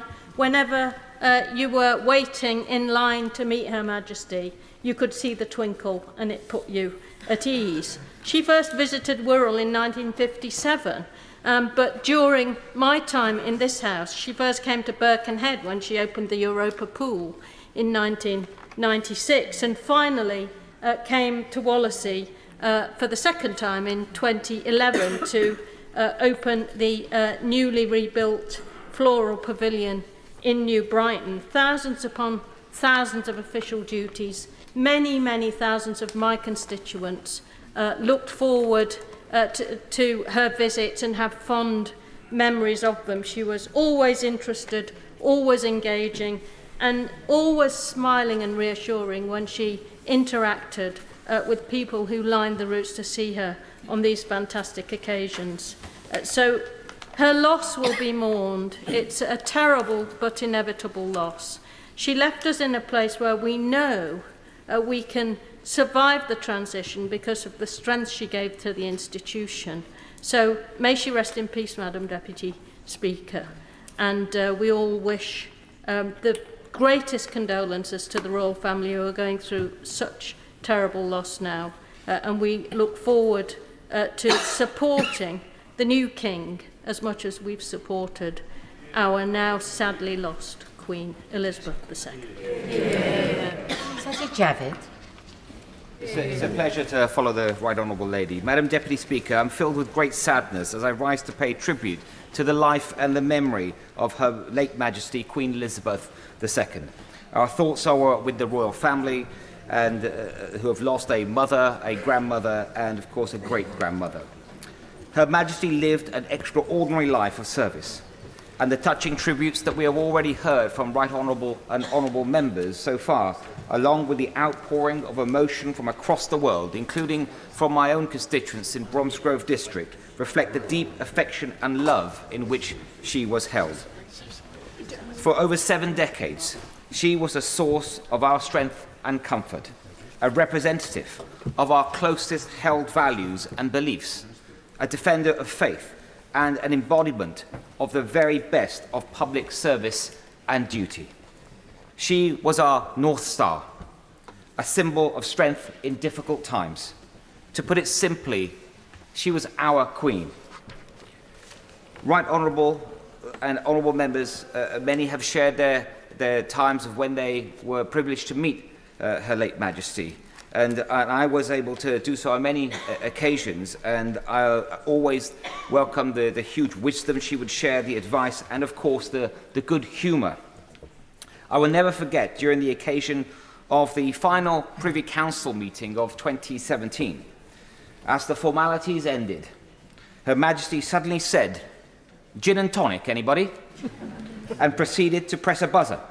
And with that, her staff promptly burst through the doors of the 1844 room in Buckingham Palace, armed with trays of G&T and nibbles. Now, I'm not much of a G&T drinker myself, but I certainly was not going to turn down the opportunity of enjoying one with Her late Majesty. I later learned that she'd like to make the last Privy Council meeting of the year extra special so that she could wish everyone a Merry Christmas. Madam Deputy Speaker, our country faces immense challenges at home and abroad, and the person that has always been there is there no longer.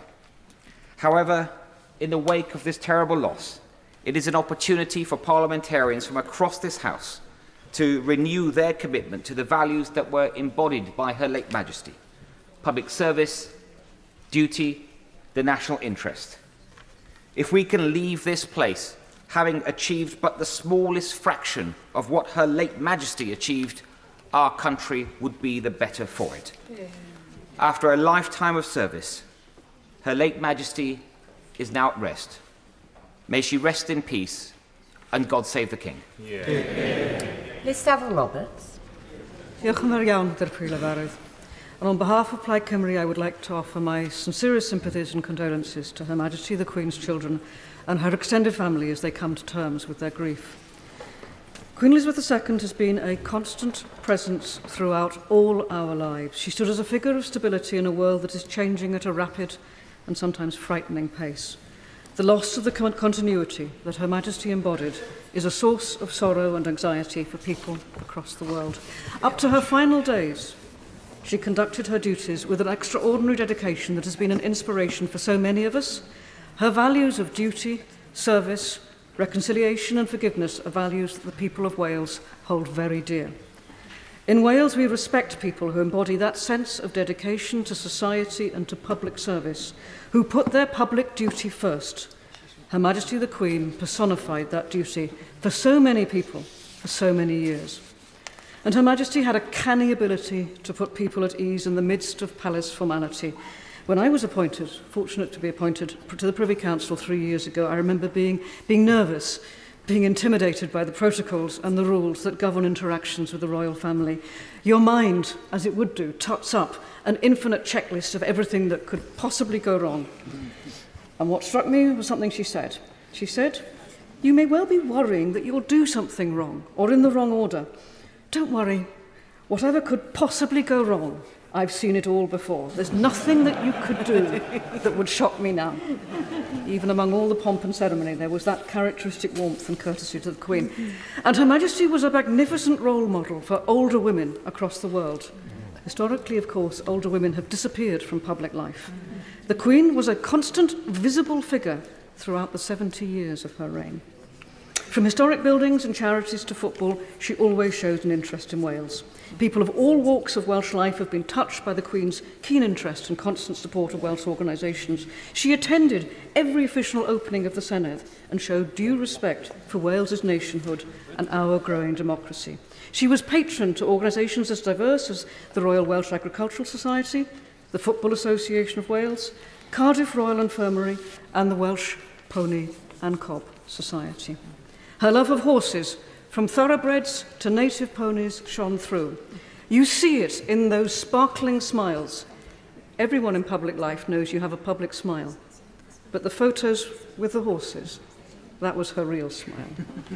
We now see one era drawing to a close and a new one at its very beginning. For now we will say, Diolch yn fawr iawn. Thank you very much, Your Majesty. Cwsg mewn hedd, may she rest in peace. Bendith Dew ar y brenin. God's blessing on the King. Matt Hancock. Thank you very much, Madam Deputy Speaker. I rise to share gratitude for the life of Her late Majesty the Queen, share sadness for her, especially for her family, and also sadness for the country and the world at the loss of the greatest statesman of our time. I also want to mark my own personal gratitude for the advice that Her Majesty gave me, for her role in particular, as has been mentioned by the most recent former Prime Minister, for her role in bringing the country together and giving hope in dark times during the pandemic.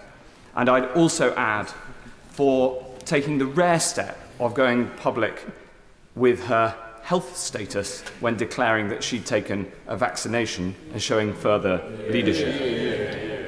She was much loved, of course, and loved across my West Suffolk constituency, but perhaps no more anywhere than in Newmarket, which she visited so often. Newmarket, of course, is the jewel in the crown of horse racing, certainly domestically and probably across the world. And on her many, many visits there, she showed that she could walk with sovereigns and the general public alike. She visited many times. It was where I first met her. The first time I met her, I was lucky to be with my small daughter, who handed her a posy, and it's my daughter's first memory, and no doubt will be an abiding one for the rest of her life. And it reminds me of the many times that I've seen Her Majesty meeting the public and been impressed and inspired by her sheer ability to ensure that each person she meets understands that she is focused entirely on them, and she listened so well to them, knowing, no doubt, that for each person she met, it was a moment that that person would remember for the rest of her life. Her fortitude at continuing to do that well into her 90s was incredible to behold. Now, we in Newmarket are not always known for our humility, but the one thing we do know is that the reason that Her Majesty loved to come to Newmarket was not because of us two-legged beings, but because of the four-legged beings. And her love of horse racing was perhaps her greatest love outside her duty to her family and her country. The twinkle that we've heard so much of, and the genuine smile that came on her face the smile was probably broadest when at a racecourse, as she demonstrated in what was probably her last social public occasion at Ascot. I remember it particularly at a visit when she came to open the National Horse Racing Museum, which is in Newmarket. She went down the line of dignitaries, she went down and met the public, she gave them her customary focus, but she was clearly doing her duty, because the museum is full of retired racehorses, and it was only when she got to the horses that she really lit up. This was Her Majesty at her best. We have lost a great servant. She is replaced by another great servant of our nation. God save the King. Dame Margaret Hodge. Thank you, Madam Deputy Speaker. I think what's been so remarkable in the words that have been spoken since Her Majesty's Queen Elizabeth's death is just how many people's lives she touched. It wasn't just simply the length of her reign, nor her complete commitment to duty, but I think it was her character and the way in which she did her work that meant that she was loved by so many and will be missed by us all. Many of us here today had the privilege of meeting her and talking to her. And like the Right Honourable Member for Chingford and Woodford Green, I too had the drinks at Christmas and wished I knew a bit more about cocktails, but went for the safe gin and tonic at the time. I want to remember her at the start of her reign and then recall two of the times when I was with her. I was 8 when Queen Elizabeth was crowned. Just to say to my right honourable friend, the member for Derby South, we were still rationed in those days, if she remembers. So the reason that the chocolate was so welcome was it was rationed chocolate. We didn't care about the eggs and the meat being rationed, but the chocolate being rationed was really important. We didn't have a television in our home, so we huddled and crowded around a small black and white television in one of our neighbours' houses. But I really remember seeing the coach, seeing the glittering jewels on her crown, and seeing her stunning white dress. It was simply like a fairy tale, a Cinderella or a Snow White coming true. And that magical moment of beauty, hope, and goodness has stayed with me all through her long reign. There were two occasions when I met her that also remain strong in my memory. Firstly, in the early 80s, when I was leader in Islington, the Queen visited Sadler's Wells, and we laid on a session for her with a group of old age pensioners, women, living in Finsbury, and we were running there a Keep Fit dancing class under the tutorship of Sadler's Wells teachers. The Queen walked into the room, And the warmth of her smile as she entered the room and the utter joy of the women at being watched by Her Majesty and the calm way that she put them at ease when she talked to them was just simply brilliant. And for the Queen, I think it was probably just another day, but for the women, it was probably one of the most eventful days in their lives. The second was when the Queen came to visit Barking and Dagenham in July 2015, when she was nearly 90, to mark the 50th anniversary of the creation of the borough. She spent almost the whole day there, opening a community centre, launching lunching a local theatre. She visited schools and she watched a swimming display. Thousands of my constituents came out to see her, and many met her, and she did enjoy a rapturous reception. And the fact that she's chosen to spend so much of her time with us on what must have been a tiring day, she was getting on for 90, demonstrates, I think, her total commitment to duty, to us, to her people. And among the sea of Union Jacks that met her, I just remember the placards which said, "Welcome our Queen, we love you." Madam Deputy Speaker, at a time of constant change, Queen Elizabeth II gave us stability. At a time of uncertainty, tension and conflict, she always provided a path to reconciliation. And as a nation and community, she provided leadership that brought recognition, respect and status and love to all of Great Britain and all of our people. We will miss her. Nigel Adams. Thank you, Madam Deputy Speaker. It is with great sadness that I rise to speak in the tributes to Her late Majesty the Queen, not only on my behalf, but on behalf of my constituents in Selby and Ainsty. The news the whole nation had been dreading brings the reign of the longest-serving monarch in British history to an end. As we've heard, as a child, she was not expected to be Queen, but her destiny and that of our nation changed when her father acceded to the throne as King George VI. She, as we've heard, as a 21-year-old young woman, pledged to live a life of service. There can be no one anywhere, Madam Deputy Speaker, that can say she did not deliver on that pledge. I vividly recall the celebrations for the Queen's Silver Jubilee in my village and across the nation. It's also incredible that she has also celebrated golden, diamond and platinum jubilees. Her life spanned some of the most amazing milestones over the last century, from the discovery of penicillin, the moon landings, and the invention of the World Wide Web. She was also a monarch that circumnavigated the world, visiting hundreds of countries, including those Commonwealth countries which she held with such affection. And Madam Deputy Speaker, the Queen also visited Selby in my constituency alongside her beloved husband, the Duke of Edinburgh. This is in 1969, when they came to present Maundy money to 43 men and 43 women at Selby Abbey. 10,000 people lined the town streets that day to welcome and catch a glimpse of their monarch. Now, like many honourable and right honourable members, I've had the privilege of meeting the Queen both times at the Palace, and I cannot tell you, Madam Deputy Speaker, how nervous I was as we lined up to meet her. All my nerves were becalmed, however, once I'd been greeted by that beautifully warm smile and her welcoming words. That warmth, that smile, is what's comforted our nation over the decades, through good and challenging times. The word constant has been widely used, and that's exactly what Her late Majesty was. It would be difficult to imagine life without her, and it feels like we've all lost a grandmother. My right honourable friend, the member for Uxbridge, in his touching speech, referred to Her late Majesty as Elizabeth the Great. He is absolutely right to do so. She was a truly great monarch, and in some ways, the greatest monarch.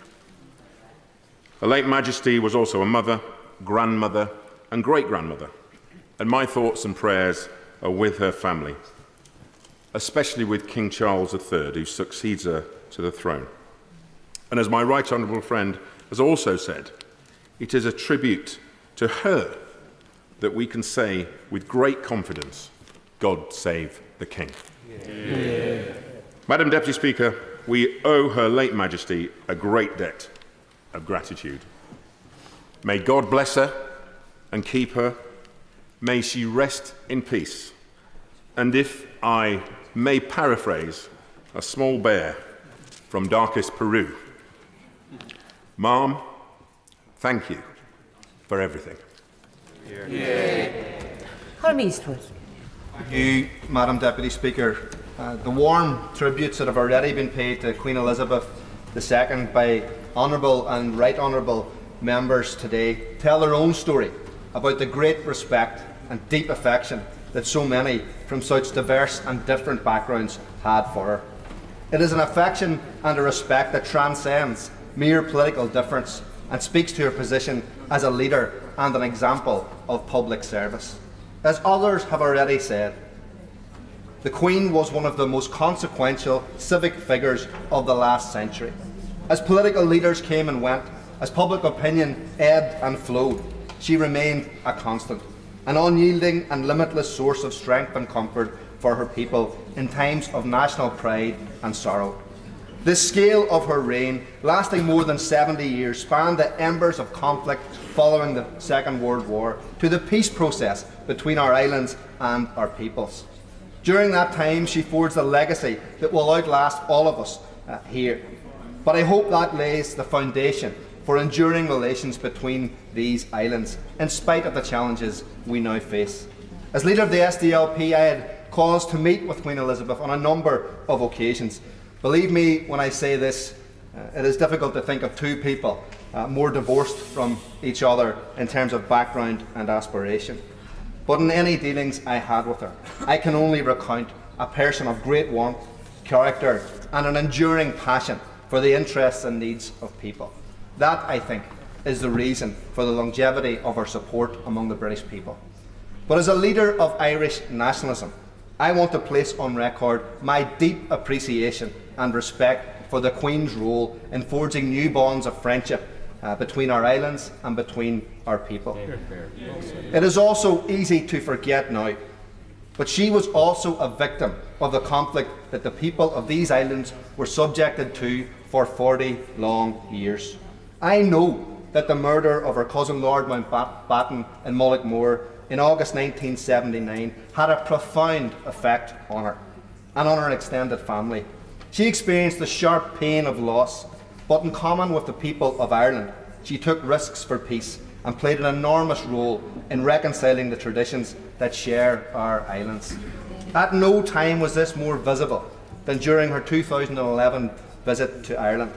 I believe that Queen Elizabeth's visit to the Gardens of Remembrance in Dublin and the way she stretched herself to be an example of a good neighbour to Ireland in those moments contributed in a very significant way to healing the wounds of our past. Those couple of focal, those few words of Irish, Huchtaron agus a Cearja, President and friends, was a symbolic embrace of the Irish people, and it was deeply, deeply appreciated.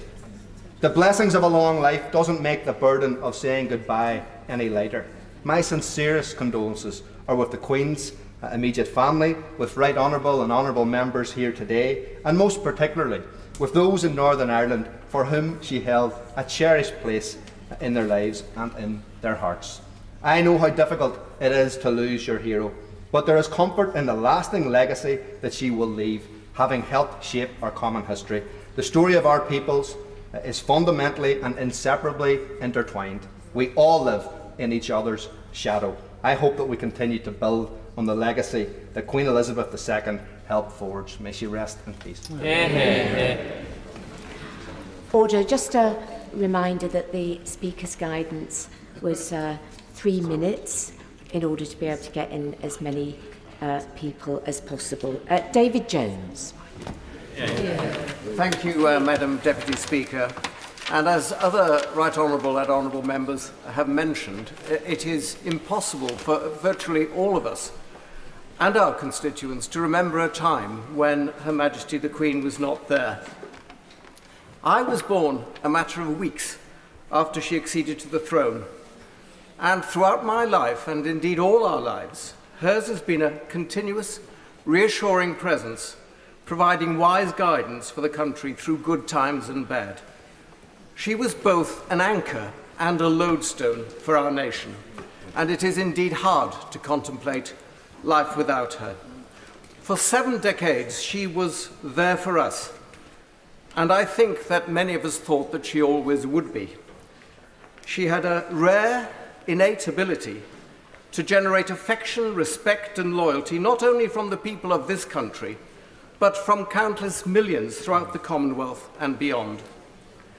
Hers was arguably the most recognized face on the planet, and it's not only here that she will be missed, but in other lands across the world, even in the few countries that she never visited during her long reign. At the time of her Platinum Jubilee, the BBC broadcast a remarkable documentary called Elizabeth, the Unseen Queen, which was part narrated by the Queen herself. And in the documentary, she spoke the following words of an Australian Aboriginal proverb. "We are all visitors to this time, this place. We are just passing through. Our purpose here is to observe, to learn, to grow, to love, and then we return home." And Madam Deputy Speaker, while we and our constituents feel the most profound grief at her passing, and our mourning will undoubtedly continue long beyond her funeral, we must find comfort in the knowledge that our Queen, strong in the Christian faith that sustained her throughout her life, has returned home and is at peace. God bless the lovely memory of Her Majesty. God save the King. Ed Miliband. Thank you, Madam Deputy Speaker. I rise at a time of great sadness for our country, and I do so on behalf of my constituents in Doncaster North, and I know, Madam Deputy Speaker, I speak for you and your constituents in Doncaster Central, indeed right across Doncaster. I would say also, Madam Deputy Speaker, the House has been at its best today with some wonderful speeches and memories of Her Majesty Queen Elizabeth. I was Leader of the Opposition, as the House will know, and I know that it is noted that the Queen experienced 15 Prime Ministers. I think perhaps it has been lost count of how many Leaders of the Opposition she went through, which says something about Leaders of the Opposition, perhaps. But it is in that spirit, in my experience, that I want to talk briefly to the House, because I think one thing that has come through so much since Her Majesty's passing last night is the words public service. And I want to reflect on some qualities, some extraordinary qualities that she showed in terms of public service. First of all, her ability to bring people together and unify our country. I was at the state banquet in 2014 for the President of Ireland. A state banquet attended by the late Martin McGuinness. It showed extraordinary selflessness, courage, and an ability to heal that Her Majesty invited Martin McGuinness, given the history of what happened to Lord Mountbatten. But it was the person that she was. Her duty to our country, her duty to bring people together came first. Secondly, I think she taught us about kindness in leadership. The Right Honourable Member for Chingford, who is not in his place, talked about his experience when he was deposed as Leader of the Opposition. I was deposed by the British people rather than my party. I should say that to the House that as my career nosedived, my wife's took off, and she became a High Court judge in 2019 and became a Dame. And so we were both invited to the palace to meet Her Majesty. And Her Majesty fixed me with her gaze as we saw each other and said, "Oh, it's you," she said. "What are you doing here?" knowing full well while I was there, and we had a wonderful conversation. And there she was at 93, still full of vim, vigour, and humour. And there is a lesson for us all in the kindness she showed to me and to other members of this House. And thirdly, I want to say something about her sense of humour, because I go back to a time in 2008 when I had been recently appointed the Secretary of State for Climate Change, and I went to my first ever Privy Council meeting, and Her Majesty was reading out laws that were being passed. And as she did so, she paused for a moment and said, because she was having trouble reading, and she said, "Yes, it's these new long life light bulbs that we've introduced."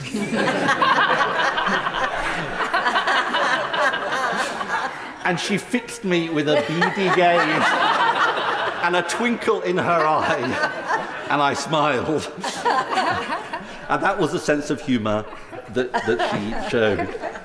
She was an extraordinary monarch, but I do also want to say a word about King Charles III.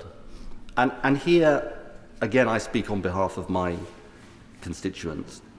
He has been an extraordinary warrior on the issue of the environment, long before it was fashionable. And when I was Climate Change Secretary, I always thought of him as an extraordinary national asset on this issue, and he remains so. But he's not just a fighter for big causes, he is also someone, and here he has inherited this from his mother, of extraordinary kindness, generosity and compassion. We see it in his work to heal social divisions in our country, but I've also seen it in my constituency, which was hit by floods in both 2007 and 2019.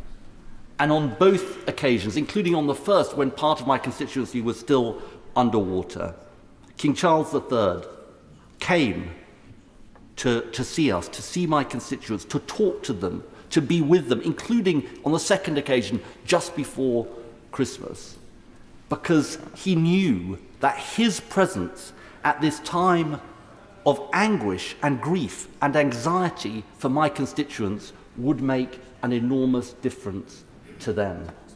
And indeed, it did so.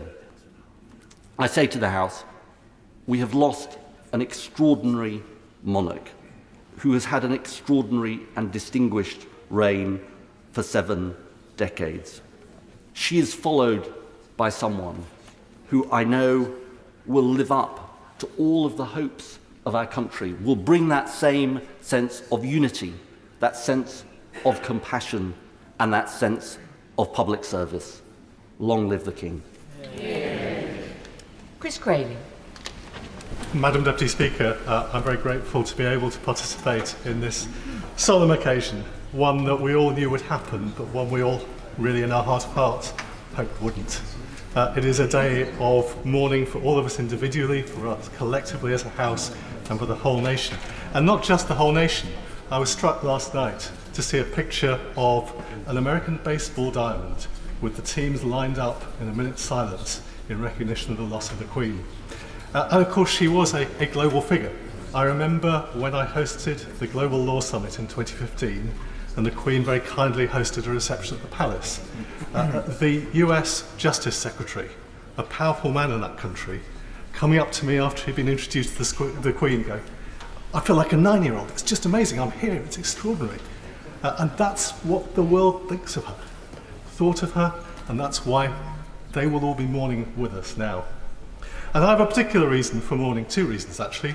My constituency is one of the places she came to every year as a committed racing watcher to attend the Derby, and she will be much missed there in the future. And I had an email from a constituent this morning saying we will miss now that moment every year when she drove up the road at the end of our street and we could all see her and wave as she went past.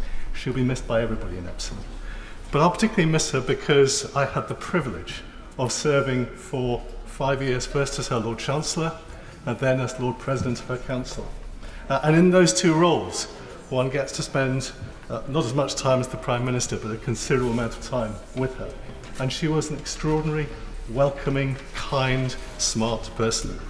I remember the moment when the current Archbishop of Canterbury was sworn in. And we've been through the formula that you go through on these occasions. And then, when we finished, she and the Archbishop, who used to work for Shell in Nigeria, embarked in the most extraordinary conversation about the politics of Nigeria. And she knew it inside out. She was incredibly knowledgeable about what was going on in this country and elsewhere. She was incredibly welcoming for all those of us who've had the privilege of spending time working with her in our various capacities. We know she was a kind person, or a warm person, always welcoming, always that twinkle in the eye that the Right Honourable Member referred to a moment ago. Always a light-hearted conversation, sometimes about great issues, sometimes about simple matters like how you manage all the dogs at Sandringham at Christmas time. I remember so many occasions going in with this incredible global figure and being made to feel welcome, being made to feel that she was interested in what I and we were doing, and to feel incredibly proud that she was our monarch. And I join the Right Honourable Member in wishing all the very best to King Charles III. He has had a long apprenticeship.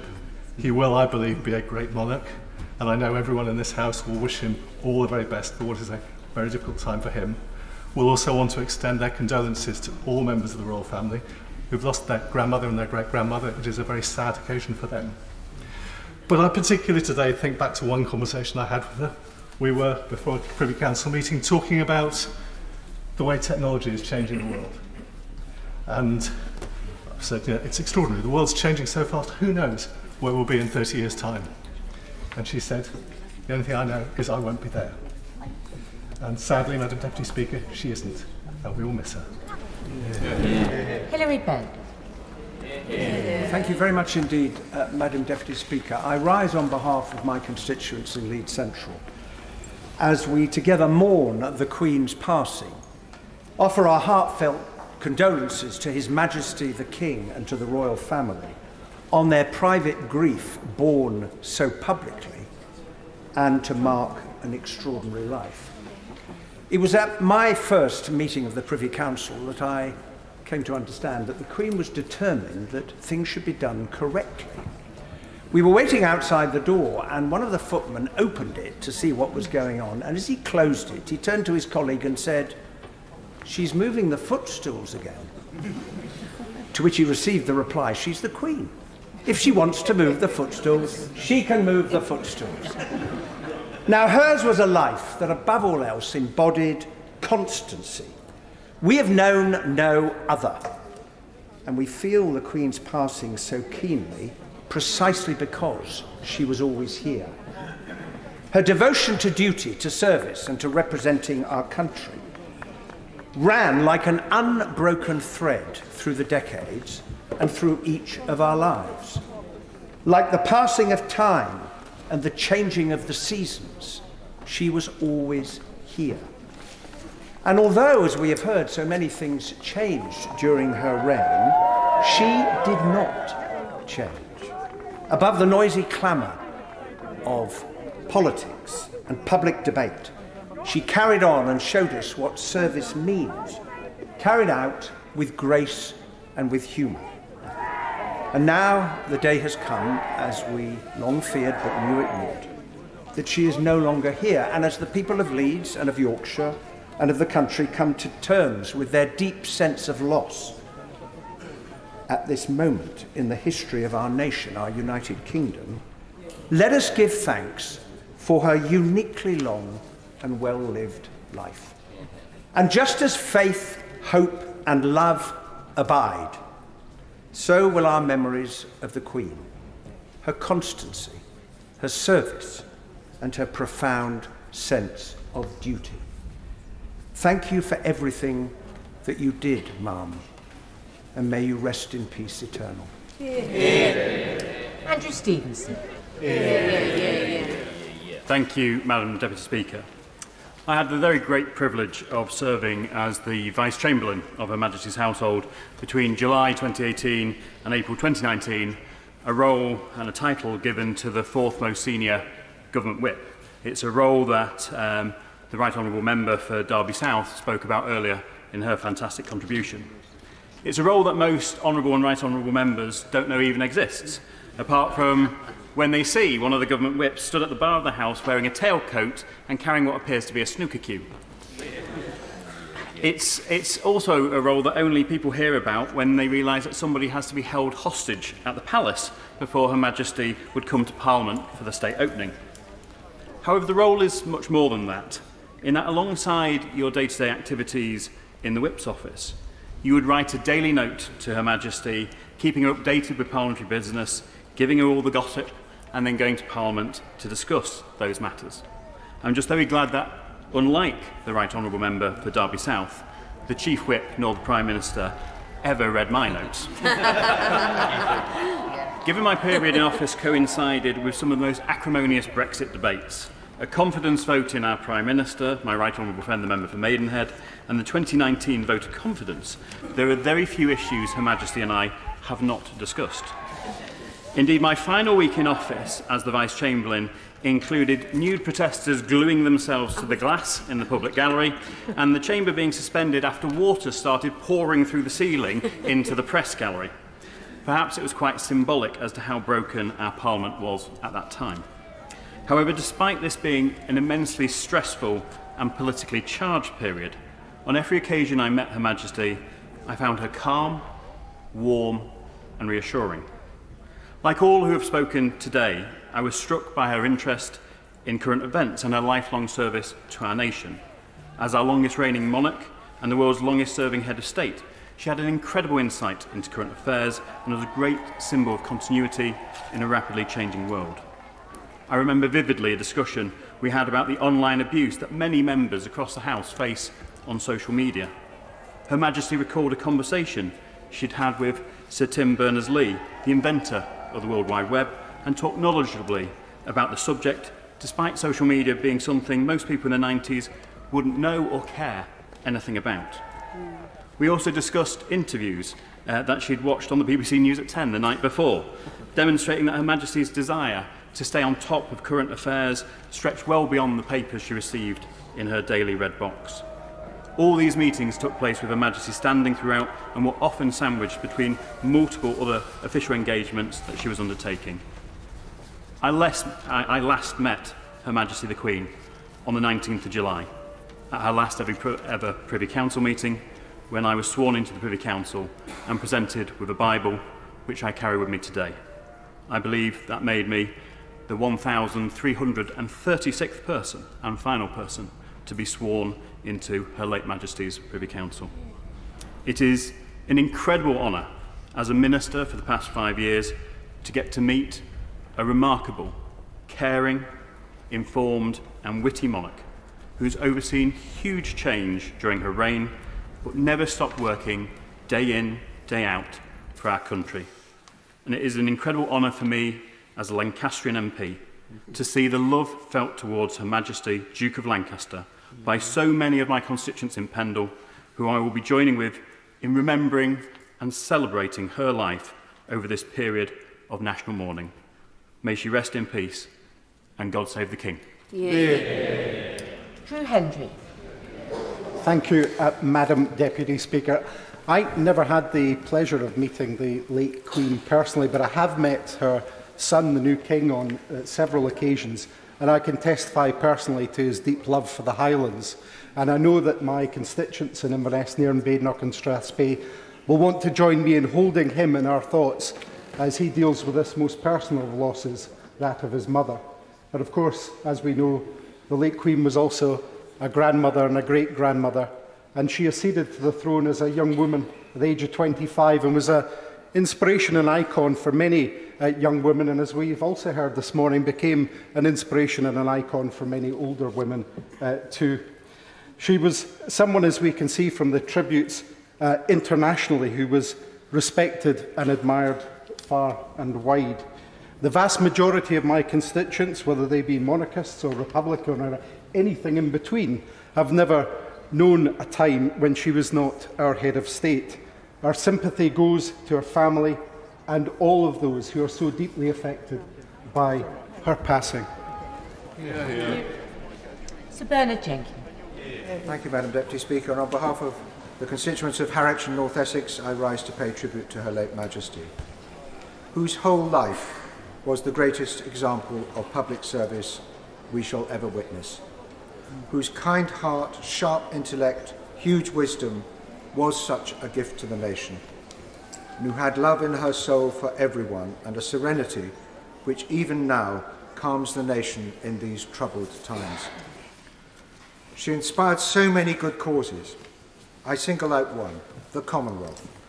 In 1952, a mere 8 nations, which she led from being an emerging relic of a lost empire to become a network of nations representing 2.5 billion people in the network world we now live in. Just one of her achievements, but what an achievement. What a legacy for future generations, including, may I say, the Commonwealth Youth Orchestra, whose foundation she supported, about which she spoke to me with such passion, knowing that we both had such interest in music. Her devotion brought her to every corner of the kingdom, where she would show her humour and humanity. When in 2004 she came to Harwich to commemorate the 400th anniversary of the town charter, when Ivan Henderson was still the Member of Parliament, her programme included seeing the historic carvings in the town jail. But when the late Andy Morrison, the Mayor, announced, "You will now be taken to the jail, Your Majesty," a pall fell over the royal party. So he attempted to rephrase the invitation. But Prince Philip just retorted, "That wasn't much better." And she threw back her head and roared with laughter. Later that day, as she stepped into the crowd on Harwich Quay, she said to the Mayoress, Pam Morrison, "My dear, don't let me miss any children." A 3-year-old boy was duly lifted over the barrier, who gave his flowers to the Mayoress at first. But Her Majesty, unfazed, chatted to the boy and charmed him, and he saw her take the little bunch of flowers which he had given her into her own hands, and she carried them for the rest of the tour. So she combined global leadership, such principle and dedication with such humanity and care. She has gone to the light. She has gone to the light who sampled God, who inspires us all. God rest her soul. May he comfort all those who were closest to her. God save the King. Shabana Mahmood. Thank you, Madam Deputy Speaker. It is an honour to be able to pay tribute to Her late Majesty Queen Elizabeth II and to offer my condolences and those of all of my constituents to King Charles and the whole of the royal family as they face their personal loss. Honourable and Right Honourable members have rightly praised Her Majesty's admirable work ethic, her sense of duty, which has never wavered, and her unparalleled dedication to public service. Her Majesty served us right until the very end, forever committed to her people and her country. She lived and symbolised the very best of our constitutional system, the value of a royal family, what it gives to our country and the part that they play in our national life. One of the proudest days of my life was when my dad was awarded an OBE at Buckingham Palace. My whole family, we just could not get over that we would get the chance to hang out in the Queen's house. On that day, it fell to the Queen's daughter, the Princess Royal, to hand out the honours, but the whole occasion was made magical because it followed precisely the exact example of the Queen herself. And I will also never forget arriving in this place for the very first time in 2010, standing in front of the Speaker's chair, taking hold of this House's copy of the Holy Quran, upon which I swore my loyalty to Her Majesty the Queen as one of this House's first ever female Muslim members of Parliament. Her relationship with Birmingham was strong, and in return we Brummies had a deep affection for her and gratitude for the time that she devoted to us in the 70 years of her reign. Over the years, she visited Villa Park, the Bull Ring, many of our railway stations, the NEC, the International Convention Centre, Pebble Mill and the Hippodrome. And of course, we have just hosted the Commonwealth Games, an important moment for our city that has such a deep connection